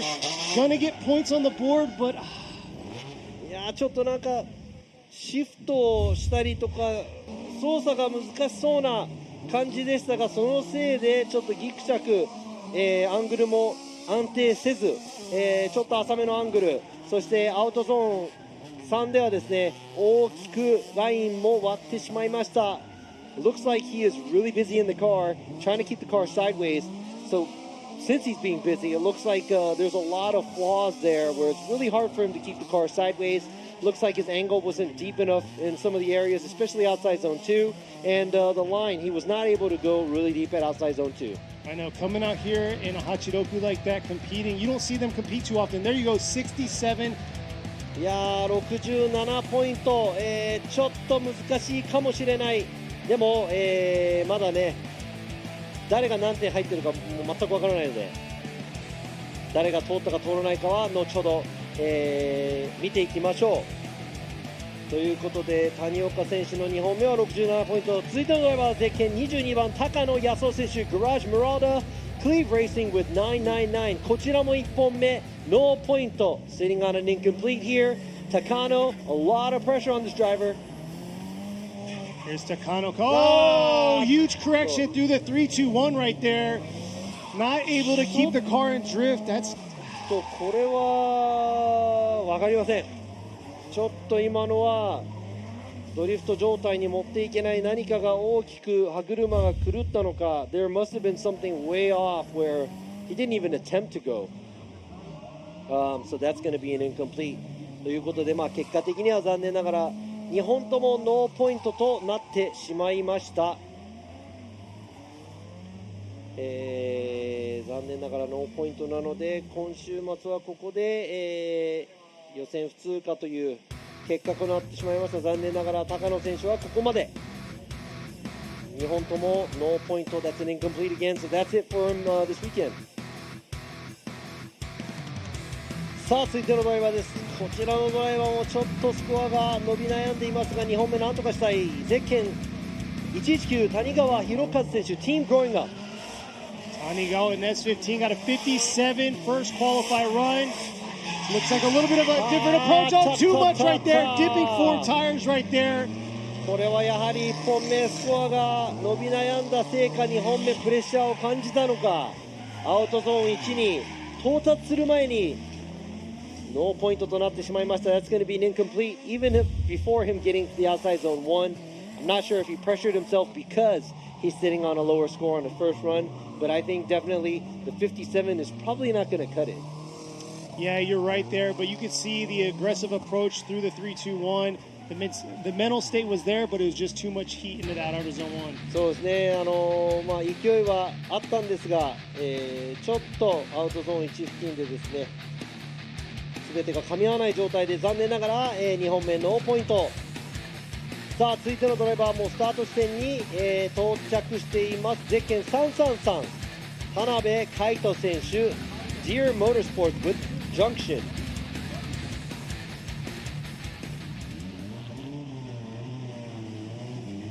We'll see how Hanabe is going to do. 69 on the first qualify run. Ooh, sounds like not in the right gear, not finding that power band, coming around through that outer zone 2 to outer zone 3 here. Yeah. 今のアウトゾーン1のエリアなんですが、聞いている感じだともう回転数が落ちていってパワーバンドから出てしまったような感じがしましたので、アウトゾーン1終わったあたりでドリフト状態戻ってしまったので、2本目はノーポイントです。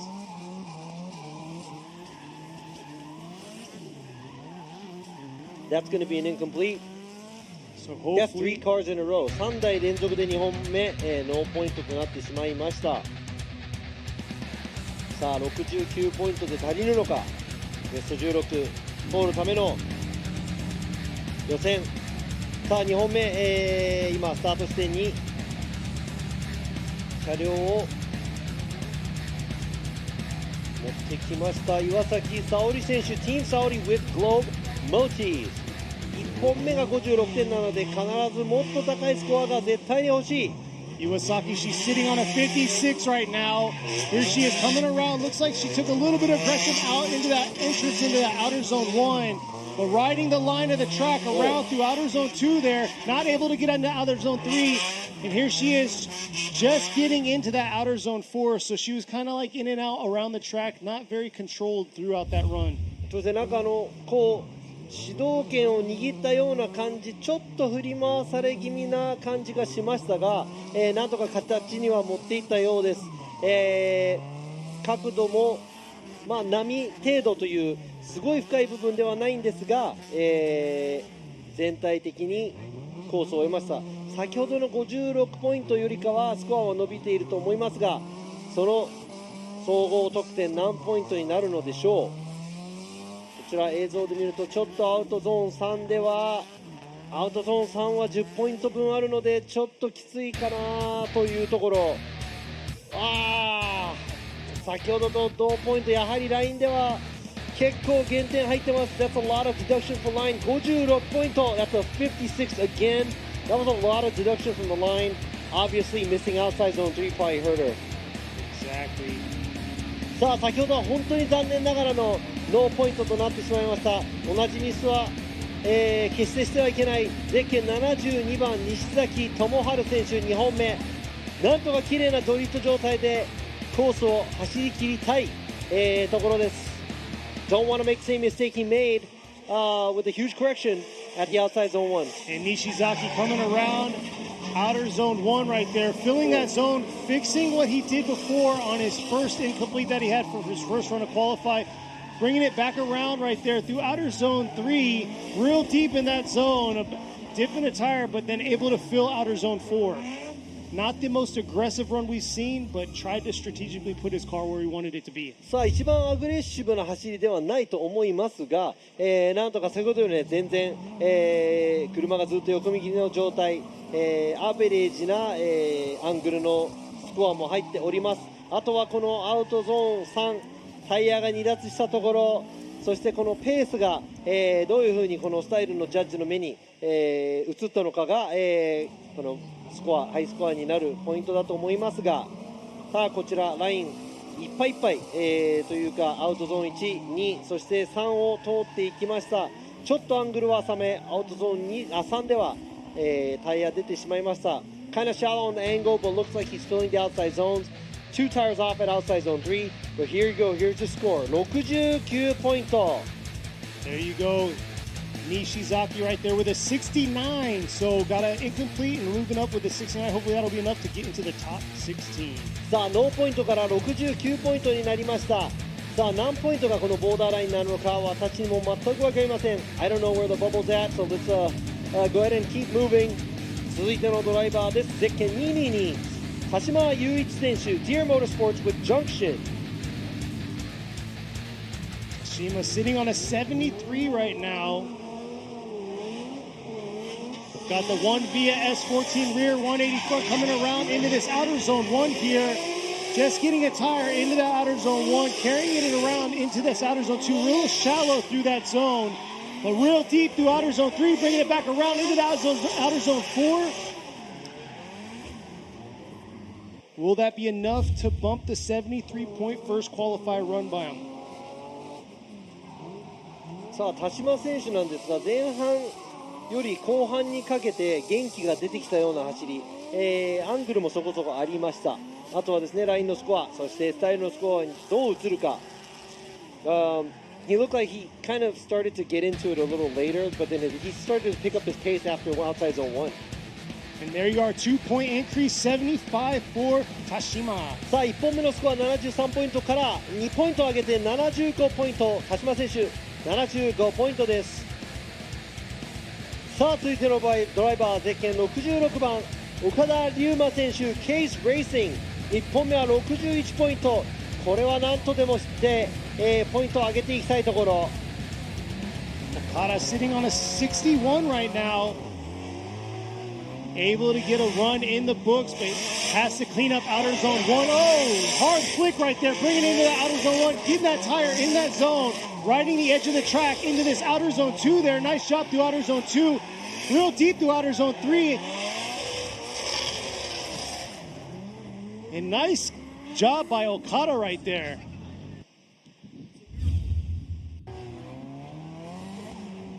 ということで岡田選手、2本目先ほどとちょっと似てるような感じの角度なんですが、全体的にコース内に、車両を収めていますので、もちろんね、61ポイント、そこから大きく、ポイント上げられるかどうか。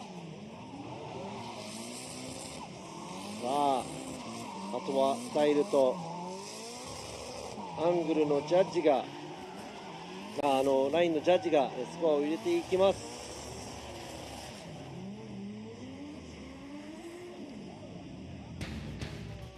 さあ1本目の6時から大きくポイント上げて74ポイント、岡田選手74ポイントです。 Okada from a 61 to a 74 right there.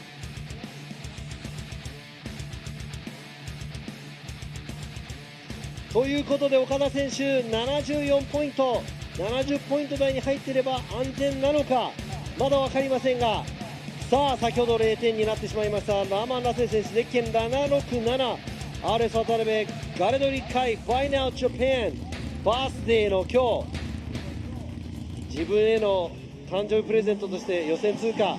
Here we go, we'll sing it for him right here.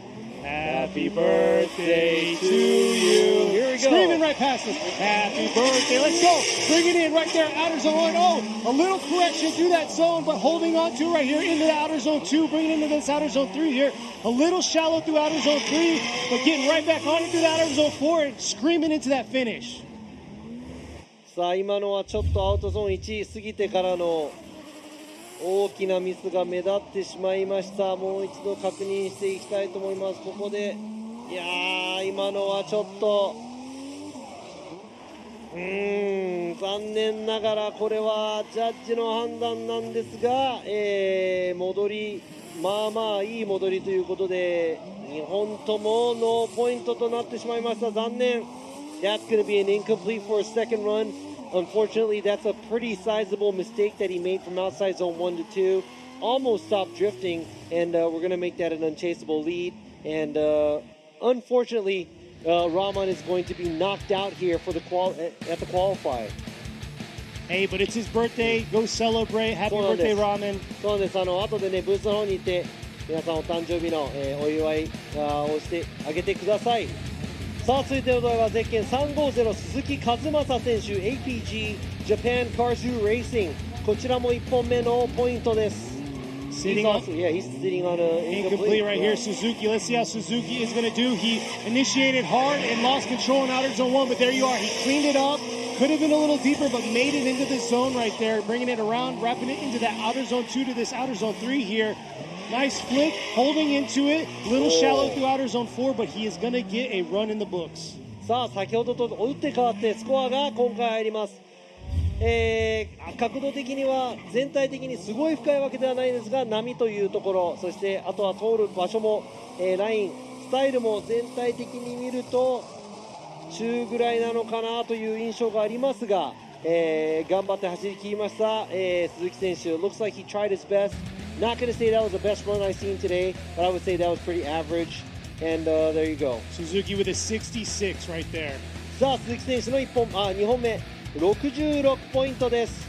さあ60ポイント台だとどうなんだろう、ちょっとわからないですが、後で全車、走り切ってから順位を見ていきたいと思いますが、続いてのドライバーもノーポイント、ゼッケン215高田健選手 Garage Takata with Auto Shop Wise、 2本目絶対にポイントが欲しい。 Takata sitting on an incomplete right here, and here is the drone chasing him down, bringing it around into this outer zone 1 here. Real deep through the zone. Huge correction halfway through the zone. さっきとちょっと似てるような結果になってしまいました。残念ながら2本ともノーポイント。 That is Takata with 2 incompletes, and he is knocked out. That is it for his weekend this weekend here at OKUIBUKI。 残念ながらOKUIBUKIのこの今週末高田選手は、予選敗退となってしまいました。残念です。さあ、高田選手がノーポイントで2本とも終えてしまいました。続いてのドライバーも待っています。ゼッケン235後藤光信選手 Team 鉄人 with Lavka こちら1本目が67ポイントなので、ちょっと60ポイント台にいると危ういかなと思いますので、なんとかスコアを伸ばしていきたいと思います。Goto number 60, he got a 67 first qualified run. Look at that, very aggressive, was aggressive last time, but maybe too aggressive, and here he is bringing it around through the outer zone 1. Nice job filling that zone. Little throttle control right there into that outer zone 2 to that outer zone 3 there. Here's a flick back into this outer zone 4. Not too bad. Should bump his 67-point first qualified run. さあちょっとね、後藤選手1本目、見比べてもですね、ちょっと角度的には同じような感じ、アウトゾーン2にかけて少し元気がなくなってきて浅くなっていくような感じがしますが、ラインの得点、そしてスタイルの得点何ポイント入るのか。1本目は67ポイント、2本目はどういうスコアになってくるのか。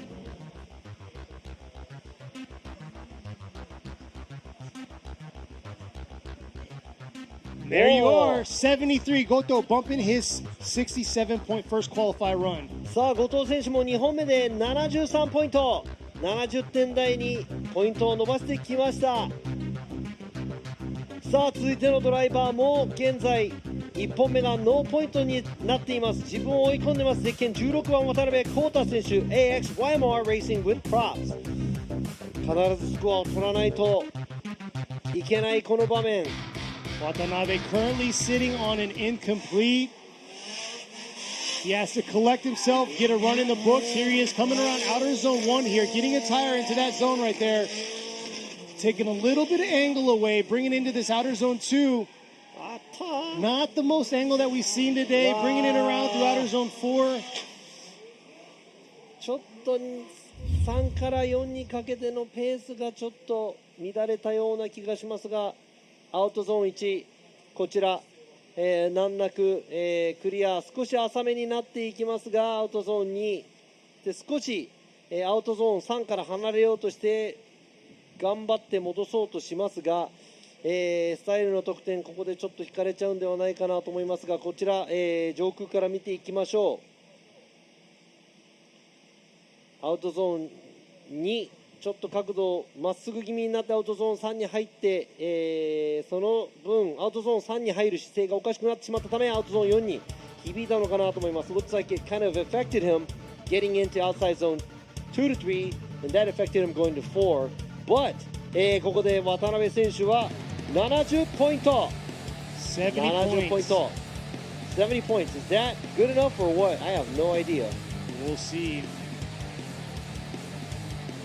さあ続いてのドライバー、現在82ポイントもあります。ゼッケン144ダニエル・メスマー選手、オーストラリアから The Sideways Experience。 Mesmer out here with an 82. He's with the Sideways Experience in the S15. Look at that, huge aggressive right there, quick, approaching the outer zone 1. Nice job. Missing the first part of outer zone 1, but able to get to the second part of it, bringing it into this outer zone 2, filling outer zone 2. Very aggressive all the way around into this outer zone 4. Oh, just hanging on right there through the finish. Thinking that he was going to over-rotate, but hanging right on into the finish. Yeah, he kicked out all the angle he needed at the end. さあ最後のもね、かなり、深い角度で走り切っていきましたが、全体的に元気よく走ります、ダニエル・メスマー選手、アウトゾーン1ちょっと入るのが遅れたのかなというところ、そして少し調整が入り、その後、難なくアウトゾーン4もクリアして、フィニッシュラインを通っていきました。 Looks like he got into outside zone 1 a little late, a little bit of correction after that, but overall finishes the track. But it looks like his first run is better, but his run is a 78. ダニエル・メスマー選手、2本目は78ポイントということで、1本目の82ポイントの方が高いというところで、予選のポイントとなります。さあ続いての場合はゼッケン773、塚本七海選手、日比野塾、現在アメリカでも活動中の塚本選手、1本目は75ポイント。 See how Nanami's going to do in her JZ80 Super. Got a 75 on her first qualified run, and just like Robbie said, she's going across the pond, competing in the U.S. also in one of the drift series they have out there, bringing it around through this outer zone 2 into the outer zone 3. A little shallow in that zone. We'll see if this is going to be enough to bump her 75-point first qualified run.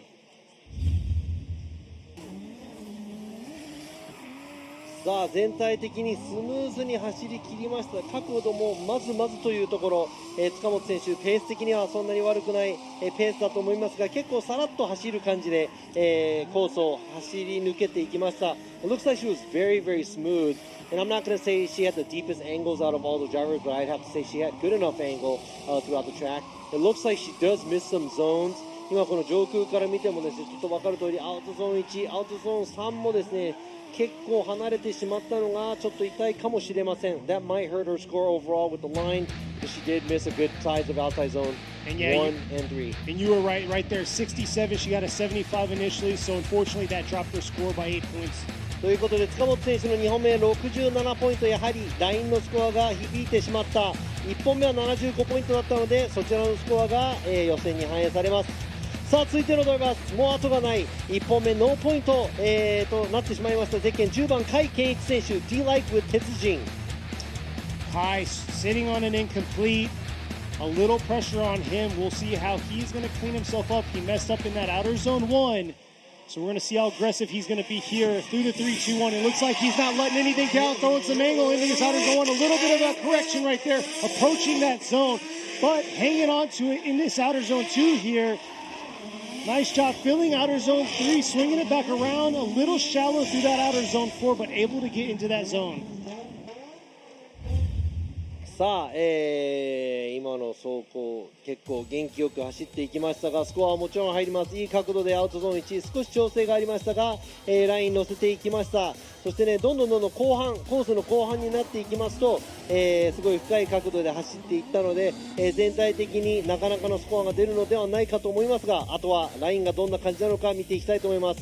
Go ahead and check out the line here. I was talking about the angle. He did pretty good, and it looked like he did better and better towards the end of the track in angle. He has a very deep amount of angle going through outside zone 2, 3, and 4 right here with the switchback.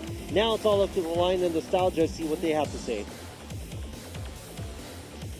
さあ2本目79ポイント甲斐選手、ノーポイントから79ポイントは文句ないと思います。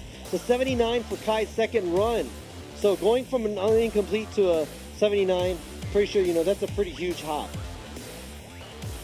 ということでですね、もうほぼ半分、に来ましたが、もちろんコースの、ラインをちょっと引き直していただいています。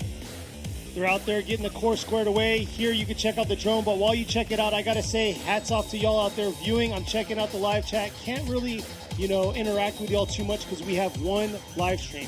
English and Japanese. Robbie's got like triple duties going on. Yeah, sorry, I gotta do the explanation in English and Japanese, but here you go. Here's the track as you see it with the FPV. こちら FPV、ドローンの方の映像が今流れていますが、今ね、チャットの方でも、英語でも日本語でもいろいろ行き交っていますが、ケニーの方がね、チャットの方を見ていますが、やはり、解説も英語の方も日本語の方もお話ししなきゃいけないので、ちょっと話す時間が足りないので、あまりチャットの内容には触れられないのがちょっと残念なところなんですが、こちらこのアウトゾーン右側に3つ、そしてその後振り返せが左側に1つ、という単純かつ、テクニカルなコース。Very simple but a very technical track. Here with 3 outer zones on the right and 1 on the left at the end. Exactly, and going back to the chat, I got to give a shout out to the FDUS crew out there tuning into it. But hey, hats off to Joyce in there. She's the one that's responding to y'all out there in the chat and making it happen for the brackets and everything else. そうなんですね。こちらでね、ここでね、そのホームアドリフトジャパンのクルーもそうなんですが、US で今見守っていただいている FDUS のクルーで、このライブストリームをちょっと見守って、このライブチャットでもですね、内容とかですね触れたり、返信をしたりとかしているジョイスの方にも、すごく感謝したいなと思います。ありがとうございます。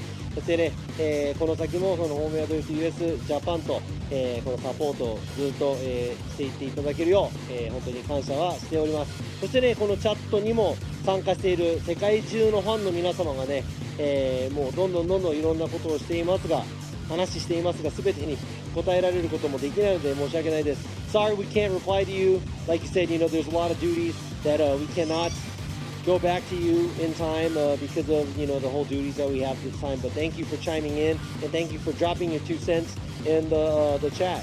Exactly like Robbie said, but man, you can see right there, they just showed the pits. We got a grand total of 59 cars out here between FDJ3 and FDJ2. I I see the top 16 bubble. It's a 75. すごいことが判明しました。70点台に入ってたら安心と思いきや、なんと今現時点でベスト16位、15、16、17、18、19位、みんな75ポイントということで、蓋を開けたら70ポイントにいても全然安心できない、スコアとなってしまいました。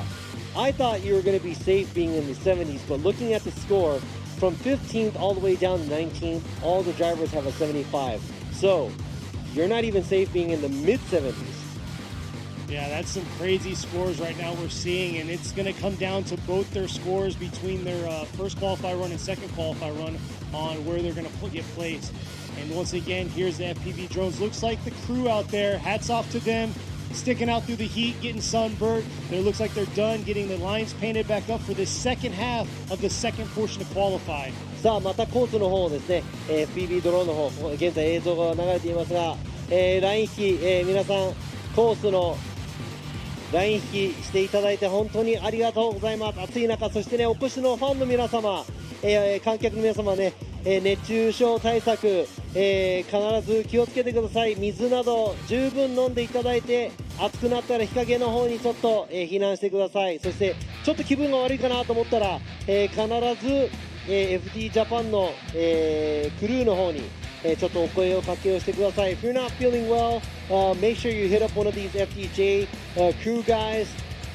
Stay hydrated. Drivers, teams, everybody. ドライバーもチームも皆さん、ちゃんと水分補給お願いします。そして、ベスト16残るドライバーをこの先決めていきたいと思います。2本目の走行、第2部、後半いきたいと思います。現在もう81ポイント入っている、サム・ルーカス選手、サミット選手、YouTuber でもおなじみ Samit with gamer subs and be forward. And way to start off right here. We got Samit, fan favorite in the chat. You see it all over the chat right now saying Samit, Samit, Samit. And here he is running his second run right here. Got an 81 on his first qualify run, bringing it into this outer zone 1 right there, swinging it into this outer zone 3. Look at the throttle all the way through outer zone 2 to outer zone 3. Nice job flicking it back around here into this outer zone 4. Dipping the tires, so, but overall, a lot of commitment, but possibly we'll see if it's enough to bump that 81 point first qualify run. さあ今の81点を超えられることができるのか。ちょっとアウトゾーン1ラインが甘かったような感じがしますが、全体的にはアクセル回路、そして角度も十分取っているのではないかと思いますが、あとはスタイルのスコア、そしてラインのスコアがどんな感じになるのか。ちょっとアウトゾーン4もライン1本出てしまったかな。やはりちょっとラインも、その分スタイルもちょっとだけ低めになってしまいました。サム・ルーカス選手2本目75ポイント。You can see right there his line getting affected. Outer zone was a big area that he messed up on, but unfortunately his 81 is what he's going to take into top 16. さあ現在74ポイントということで、先ほど75ポイントがボーダーラインとお話ししました。若きドライバー、2世ドライバーゼッケン28番深田樹選手、トトハウス from Team Dunlop。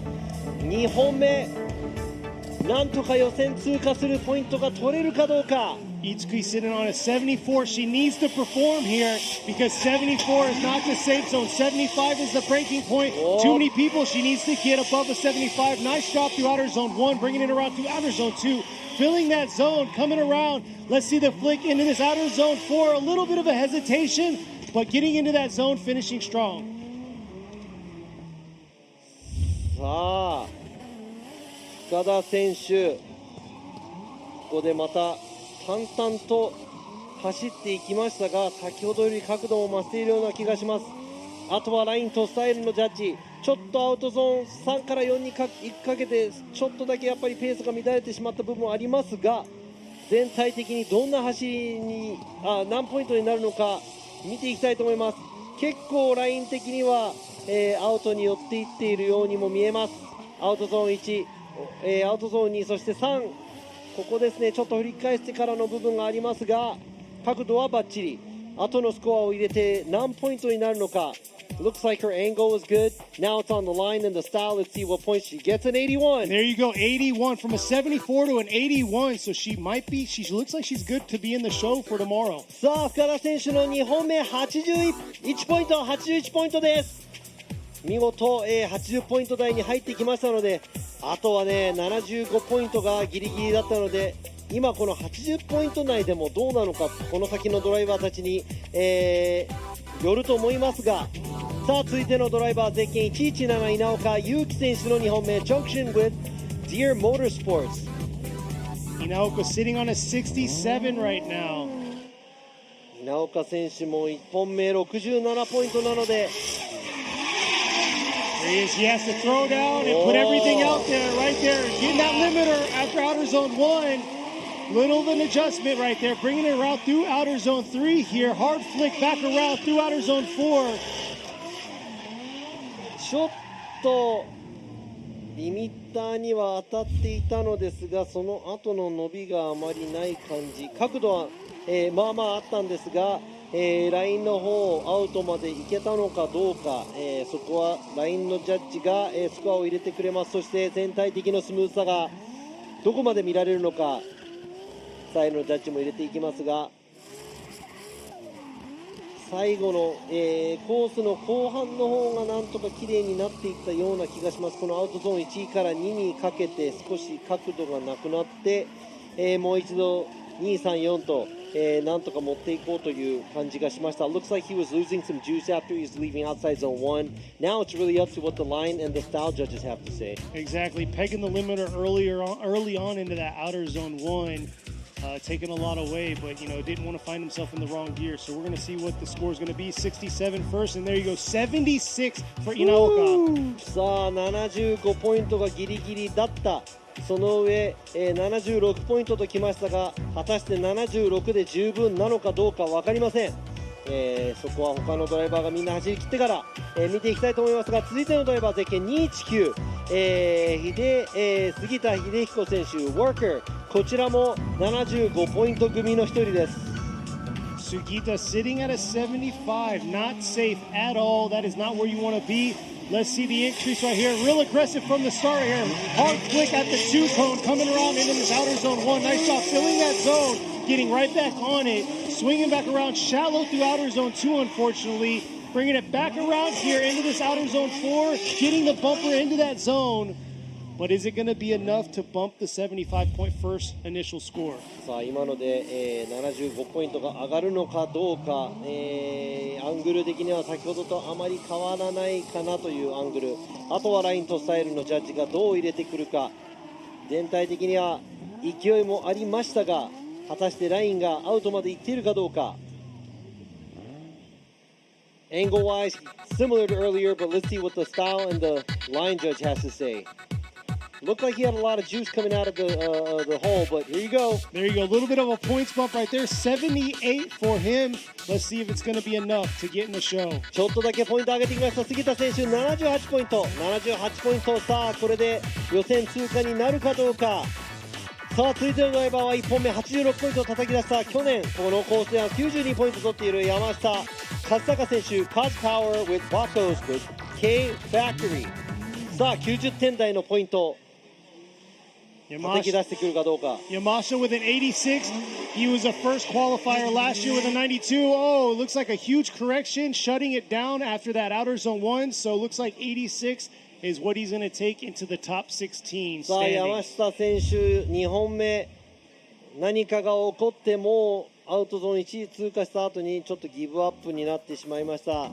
果たしてマシントラブルなのか、それかドライバーがリタイアしようと思ったのか分かりませんが、もちろん86ポイントといえば明日の予選は多分大丈夫だと思いますので、もしトラブルだとしたら明日までになんとかしてほしいところですが、2本目ノーポイント。 That's an incomplete. If that was like some kind of mechanical issue, hopefully he got that out of the way because he has an 86. That should be good enough to put him in tomorrow's big game. Exactly. さあまた75ポイント組が続きます。ゼッケン32番大関和也選手 Twins Inc. with Murata Motors with Tops Racing。Very aggressive kid on this car. Sitting at a 75 right now. Bringing it around right here early on, getting into the zone right there. A lot of e-brake from the start, swinging into this outer zone 2 to the outer zone 3 here, switching back around. Ooh, and a little bit of a stall early on through that outer zone 4. Not the clean fluidity that you just want to see. そうですね、ちょっとまとめすぎたのかなというところ、あまり迫力はそんなにない感じ、淡々と走っていくような感じの、走行を見せた大関選手、アングル的には先ほどの走行とそんなに変わらないかなというところ、あとはラインのジャッジがどう判断していくか、そしてスタイルのジャッジがこれをいいと見るのか、ちょっと物足りないと見るのか。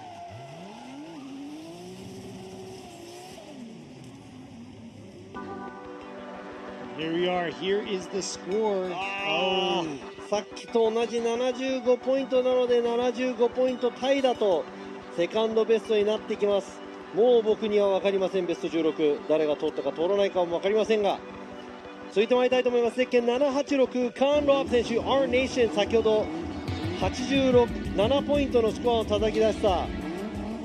And here it is right here. I'm going to throw him out there. He DM'd me just now saying he's locking this spot in right here. Representing Pakistan. Rojas coming around into this outer zone 1 right here. All the way in that zone. Real deep in the zone.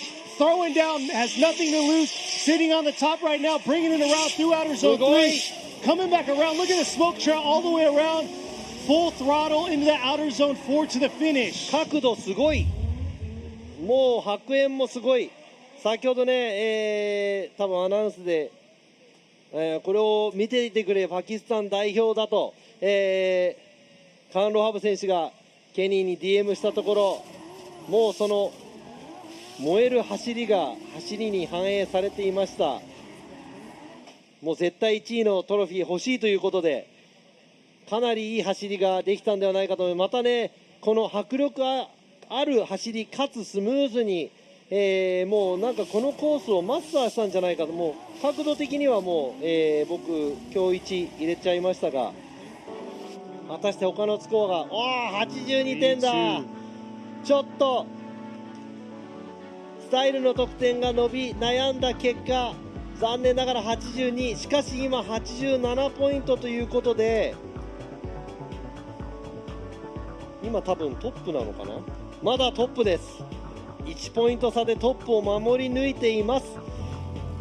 さあ稲岡選手が続きます。ゼッケン320稲岡拓也選手、フィーコーレーシング186、先ほどの走りは86ポイント。Yeah, we'll see out Inaoko right here. Threw down hard, got an 86.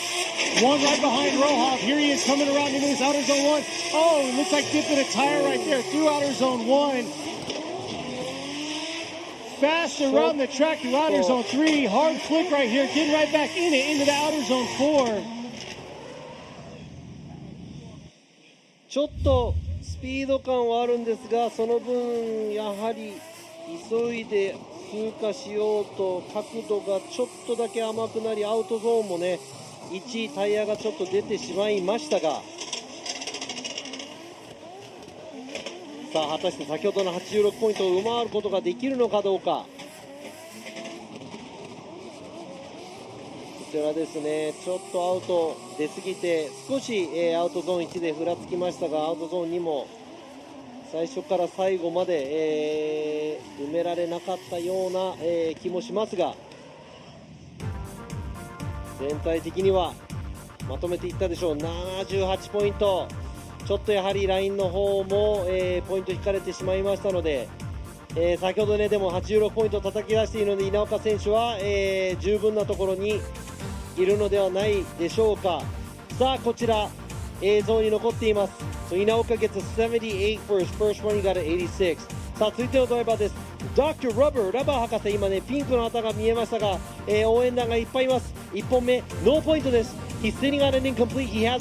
He's also a famous YouTuber in Japan. A lot of fans out here, and all the pink flags being swung. He's sitting on an incomplete. Yeah, we're going to see how he does here. had a huge mistake on outer zone 4 on his first qualify run. Coming in a little shallow through that outer zone 1 right there. Bringing it back around into this outer zone 3. This is where he made his mistake last time, able to hang on through into that outer zone 4. Is it going to be the best score out here? Possibly not, due to that outer zone 1 right there, but he got a score in the books. さあ今の走りですが、全体的に角度はまずそしてペースを見ていきますと、あとはスタイルのジャッジがどう判断するか、そしてラインも少しアウトが余っている部分がちらほらあった気がしないでもないですが、こちら、ドローンの映像を見てみましょう。 Let's go ahead and check out the drone. Angle wise he was average. It looks like he doesn't feel outside zone 1 from the beginning. There's a little bit of space in between him and outside zone 2 and the beginning of 3. ちょっとアウトゾーン1の最初の方、アウトゾーン2の最初の方、そしてアウトゾーン3の最初の方も少し空いちゃったかなというところですが、さあ73ポイント、ラバー博士73ポイントでちょっと予選は厳しいかもしれない。73 for Dr. Rubber right there. I don't think that's going to be enough. Yeah, that might not be good enough because I think earlier was a 75. いやー、大健闘の末73ポイントです。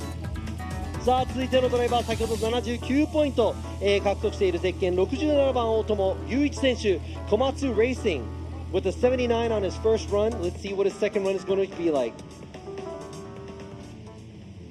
Ultimo's got to clean his run up just a little bit. Like Robbie said, he got a 79 on his first qualify run. Already coming out real aggressive, a little late into that outer zone 1, dipping a tire or 2 right there.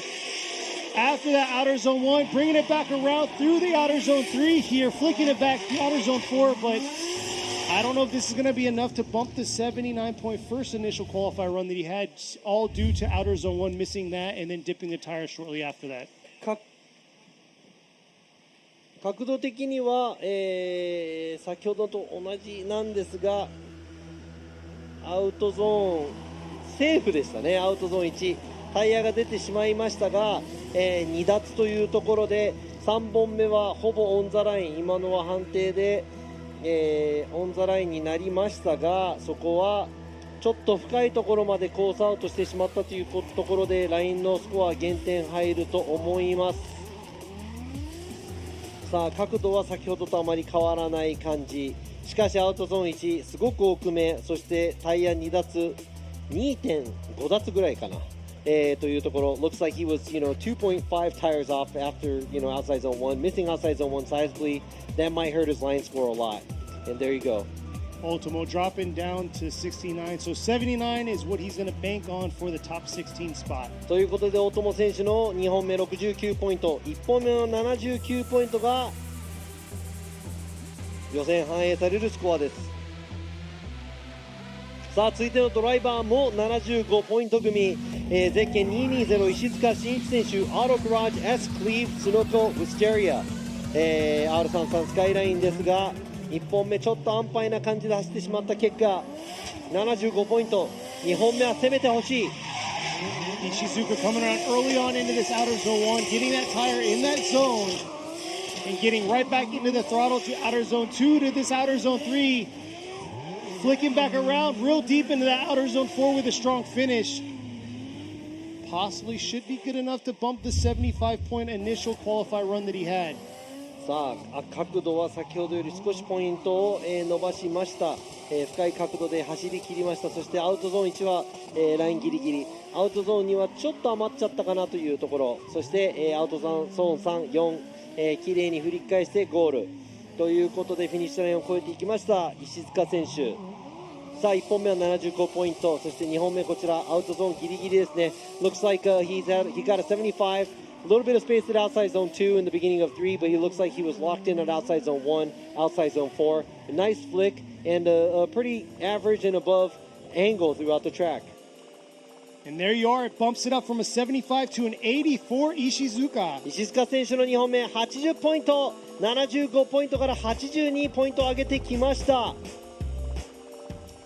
さあこちらの選手もポイントを上げていきたい。1本目62ポイント、池本和馬選手ゼッケン78番プログレスプロジェクトミューモティーズ、ちょっとギリギリ62だときついと思います。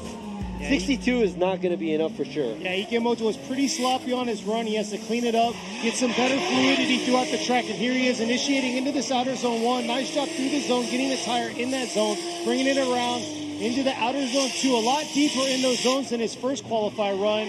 Swinging it back into the outer zone 4. And overall, he cleaned up what he did initially on his first qualify run. さあなんか最後のぬるっという感じで走っていきましたが、全体的にすごい迫力がある走りではないんですが、綺麗にまとめたような走りだと思います。角度もですねそれなりにもちろんついていまして、池本選手ラインもなんとかアウトに持っていこうと、していました。さあ今ですねちょっとリプレイの方が、流れていないのですが、もうスコア出ちゃいました。池本選手77ポイント、77ポイントです。That's a 77 for Ikemoto. Sorry about that. No replays for that. But he got a 77. From a 62 to a 77 for Ikemoto. さあ池本選手も77ポイントになりましたが、果たしてそれが16に入るかどうかは分かりません。さあベスト7ですね、いきたいと思います。こちら表彰台一番てっぺんにも今年登っているゼッケン104水野俊彦選手、 Last Look M&Y ガレドリ with 鷲倉温泉。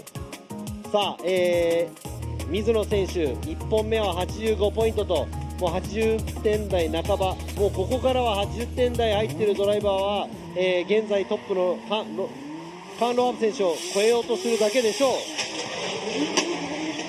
Got an 85. Here he is bringing it around through that outer zone 1. Look at the car squat around into this outer zone 3 here. Bringing it back around through outer zone 4. A lot of throttle throughout that run right there.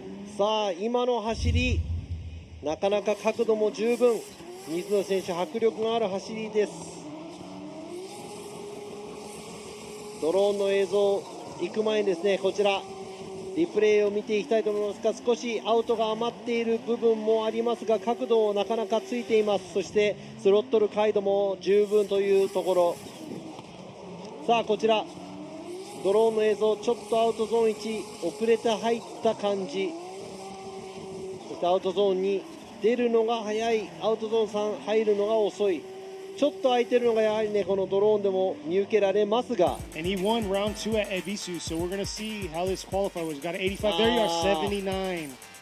やはりちょっとラインのスコアが伸び悩んだ、スタイルの方もちょっと、伸び悩んだ部分がありますが79ポイント、1本目が85ポイントなので、エビスラウンドでは優勝を見ている水野選手は予選通過だと思います。通過でしょう。さあ続いてのドライバーゼッケン115、先ほど84ポイントを取っている浜田清文選手 GH レーシング。さあもうあとはもう80ポイント90ポイントに到達するかどうか、頑張るのみです。 Hamada sitting on an 84 earlier on in practice.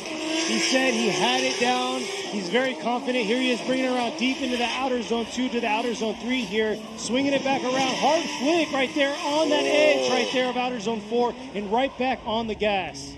さあ今の、アウトゾーン3から4ですね、角度の持っていき方うまくいったんじゃないかなと思います。全体的にも高めの角度、あとはラインのジャッジ、そしてスタイルのジャッジがどう見るのか。いつも、元気な走りを見せてくれる浜田選手、先ほども練習早い時間から結構コースは攻略したと、いう話をしていましたが、こちらアウトゾーン1、そしてアウトゾーン2、そしてアウトゾーン3もですね、クリアしていきました。ちょっとアウトゾーン4深すぎるかもしれないというこのドローンの映像見えますが、さあラインのスコアも入れまして、なんと86ポイントまでポイントを伸ばしました。 2-point increase, got an 86 for Hamada. 浜田選手でも86ポイントだと2位タイ、86のスコアがもういくつも並んでいます。誰がこのカンロアブ選手を捕まえるのか、そして追い越すのか、本当1ポイント差なんです。 A lot of 86s here. This next driver coming up is going to be a huge competitor against Rohab with an 87. ということで続いてのドライバーももう86ポイント取ってます。ゼッケン34番斉藤翔選手、プロジェクトサツ、チーム SHS。 さあもうね、ここでもうこの予選1位の場所を取り合うという、もうこの攻防戦が続いていますが、1ポイントでリードしているロブ選手、さあみんな追い越すことができるか。86 on his first qualified run. He got second at Sugo, which was the last round 5 weeks ago. Here he is, wrapping it around into this outer zone 2. Full throttle, coming back around. Oh, just dipping a tire right there. A little bit too much right there. Put it all on the line into that outer zone 4 to the finish. 今のは角度はすごかったんですが、アウトゾーン3の角度で溜めすぎちゃったんじゃないかなと思いますが、あとアウトゾーン1もね、角度をついてからアクセルオンまでがちょっと、待っちゃった感じがしますね。しかし、もっとね全体的につながってればもう角度は申し分ないところです。ちょっとね斉藤選手もここ一発と頑張った走り、ちょっと裏目に出てしまったかもしれませんが、いやー77ポイントということで1本目の86ポイントで、予選の順位が決まります。セカンドベストがすごく重要になってくるのでね、他の選手とちょっと比較していくとちょっと77だと低めなのかなと思います。さあ続いてのドライバーの2本目、1本目66ポイントなので後がないゼッケン888ジャワケン選手、さあきっちりとラインが取れるかどうか。 Jamaken not safe with his 66 on his first qualified run, sitting 4th overall in points at 151 for the series. He needs to be in the top 16 battles tomorrow. Oh, a huge stall by him right there, letting his car settle in right before outer zone 1, bringing it around to outer zone 2, and yeah, once again, after outer zone 2 to outer zone 3, a lot of mistakes. うわー、どうしたんだろう。What happened to Jamaken? This is not like him. It isn't at all, and this is really bad for him in the point standing, sitting 4th overall right うわ now. ー、現在ポイントランキングでも4位のジャマケン選手、これは痛い。1本目66ポイント、2本目はこれはノーポイントとなってしまいます。That's an incomplete for a second run. He's sitting on a 66. Things are not looking good. うわー、残念ながらジャマケン選手、ここで予選は多分敗退となってしまうんでしょうか。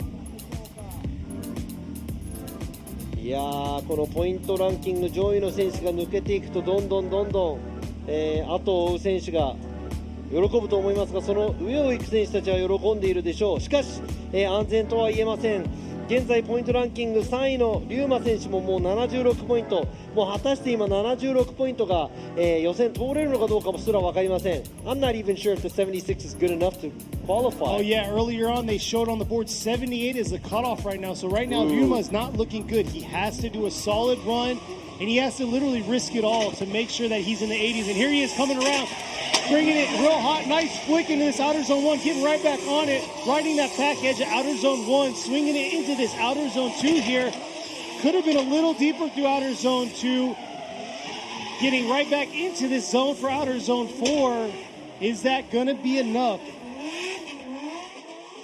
さあ先ほどよりちょっとだけワンポイントだけ、アングルは伸びましたが、あとは分からないです。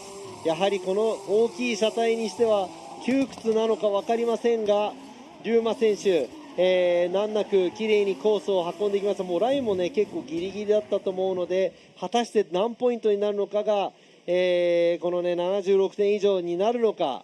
Is he gonna be able to better a 76 because he has to at this point? But it looks like he was very smooth.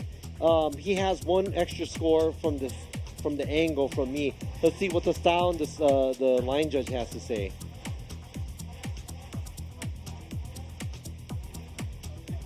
All right, it looks like the results are coming up right there. 83.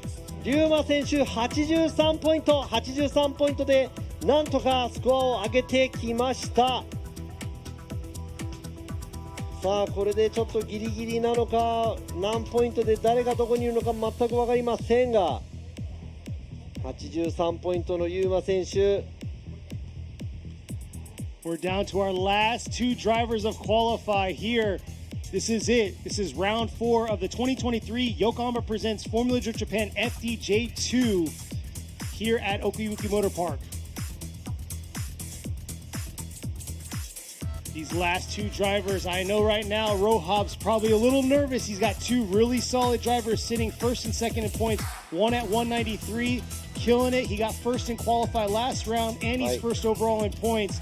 Mikey, and then you also got Yoza, who is at the line right now sitting at a 173 overall in points. さあ、ここでですね、マイキー中村選手が193ポイント、ハリー・ヨザ選手が173ポイントと1位、2位がまだ残っています。そして、スコア的には予選大丈夫であろう、ところにいます。さあ、ゼッケン43番、ヨザ・ハリー選手、Harry's Auto with Big Kit Blocks Japan。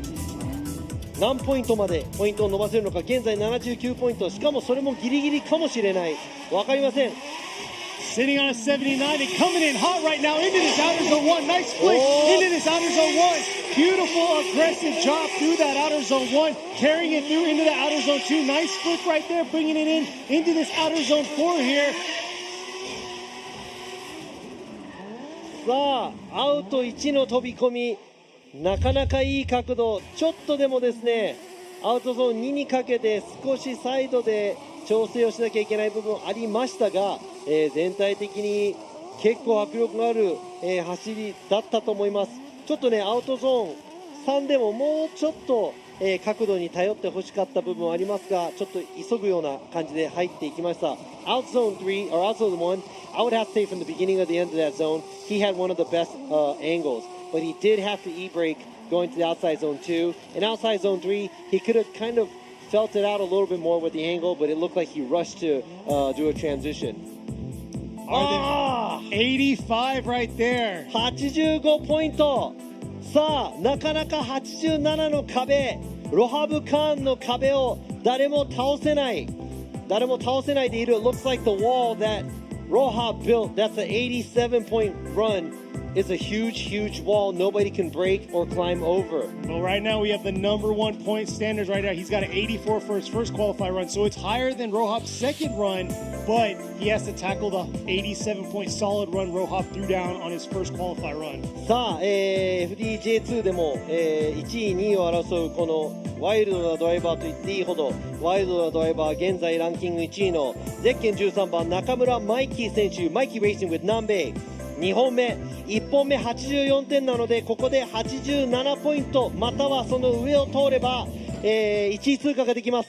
さあ、ロハブ選手も見守っている中、Here it is, last round at round 3 at Sugo. He got first in qualify, first on the podium. Here he is bringing it. Oh, he missed outer zone 1 halfway through, bringing it around into this outer zone 2 here.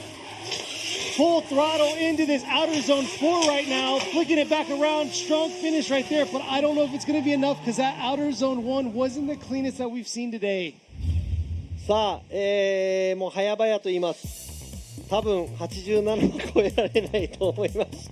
アウトゾーンちょっと寄せなさすぎ、角度と迫力だけに気を取られたのか、やっぱり狙いすぎちゃったのか、マイキー選手ちょっとアウトゾーン1もいっぱい余ってしまいました。そしてアウトゾーン2も余ってしまいました。アウトゾーン3も余ってしまいました。He missed a lot of the outside zones. I think he got carried away with a lot of throttle and the angle. And I said, unfortunately, I will tell you, I don't think that's going to beat the 87-point run. But let's see what happens. And there you are, 74, unfortunately. And I got to say, congratulations, Rohab lived by his word, what he messaged me. ということで、僕の、暫定ですね、誰が1位になったのかちょっと言いませんが、FDJ2、今回の、予選、かなりハイレベルです。16番までのドライバー、ほぼ全部80ポイント内に入らないと予選通らないという、かなりの高いレベルの、予選を皆さん、見ていきました。I would have to say this is probably one of the highest levels of driving I see from FDJ2 because all the drivers and most of the drivers that made it into top 16 had to be 80 and above. Exactly, you're 100% right, and I know a lot of you fans out there aren't a fan of the track layout, but I gotta say it's very technical, and wait till you see tandem battles tomorrow. やはりね、このワンメイクタイヤということでみんなアドマン AD09 履いてます。すべてのドライバーがね、こうギスギスしたこのポイント争いをしていたのもね、すごく今楽しい。自分でもねこのジャッジをしながら見てるのがもったいないぐらいの楽しさを、覚えましたが I had too much fun judging this time and watching it because all the drivers on the spec tire being on 8009s, everybody's on the same grip level, and they were all so close in points to land a good run. Congratulations to all the drivers. ドライバーの皆さん、そしてね参加者の皆さんの本当、今回ね皆さんいい走りができてすごくおめでとうございますと言いたい、気持ちです。Exactly. 37 drivers that came out here to compete for the top 16 spot. We'll have the brackets laid out. Thank you to Yokohama, like he said, sponsored tire, spec tire right here. Advent, Neova, 8009s, doing their thing. It all comes down to the driver and the way they, dial their car in for the track. そうなんです。車のね、セッティング、ドライバビリティも、全て含んでスペクターやって面白い競技だなと思います。さあ明日の予定です。9時半から明日の朝9時半から FDJ3 のトップ16トップ16が始まります。そして13時午後1時から FDJ2 のトップ16トップ16オープニングセレモニーをお送りしてまいりたいと思いますので皆さんお楽しみに。 Tomorrow this is our schedule. 9:30 in the morning we're going to start the FDJ3 top 16 and FDJ2 top 16 opening ceremony is going to start from 1300 which is 1 p.m. which is in the afternoon. That's Japan time. Exactly. Japan time. And the schedule's on the Formula Drift Japan Instagram. You can check it out for your region or zone that you're at. But yeah, for sure, we're going to have FDJ3 and FDJ2 going down top 16 tandem battles tomorrow here at OKUIBUKI Motor Park. そして今日の、ベスト16の表彰式は、表彰台トラックの方でやりますので、16時4時からしていきたいと思います。We're going to go ahead and do the award ceremony for today for the top 16 out by the truck 4 o'clock today, so stick around. Thank you very much to our guest judge here, FDJ driver 深田忠宏選手、今回はゲストジャッジとして来ていただきましたありがとうございました。そしてケニーも、今日一日ありがとうございました。明日もあるのでね、ぜひ、皆さん見ていきたいと思います。奥にいる高橋さんも、レースコントロールお疲れ様でした。そして後ろにいるひとみ姉さんも、お手伝いありがとうございました。Thank you to Hitomi and also the race control Takahashi for helping us out here, and thank you for all you guys who came out here and watching the live stream. ライブストリームをご覧の皆様、そしてお越しの皆様、本当にありがとうございます。皆さん、明日またお会いしましょう。Peace out. We'll see you tomorrow, and thank you, Robbie. Last Thank but you. not least.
40s.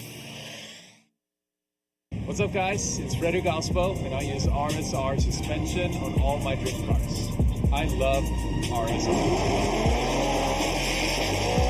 Iyo RSR Ichiban.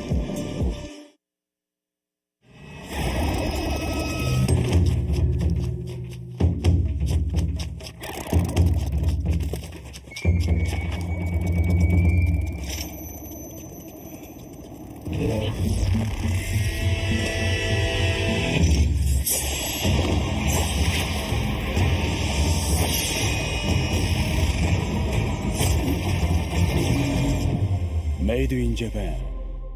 Breed.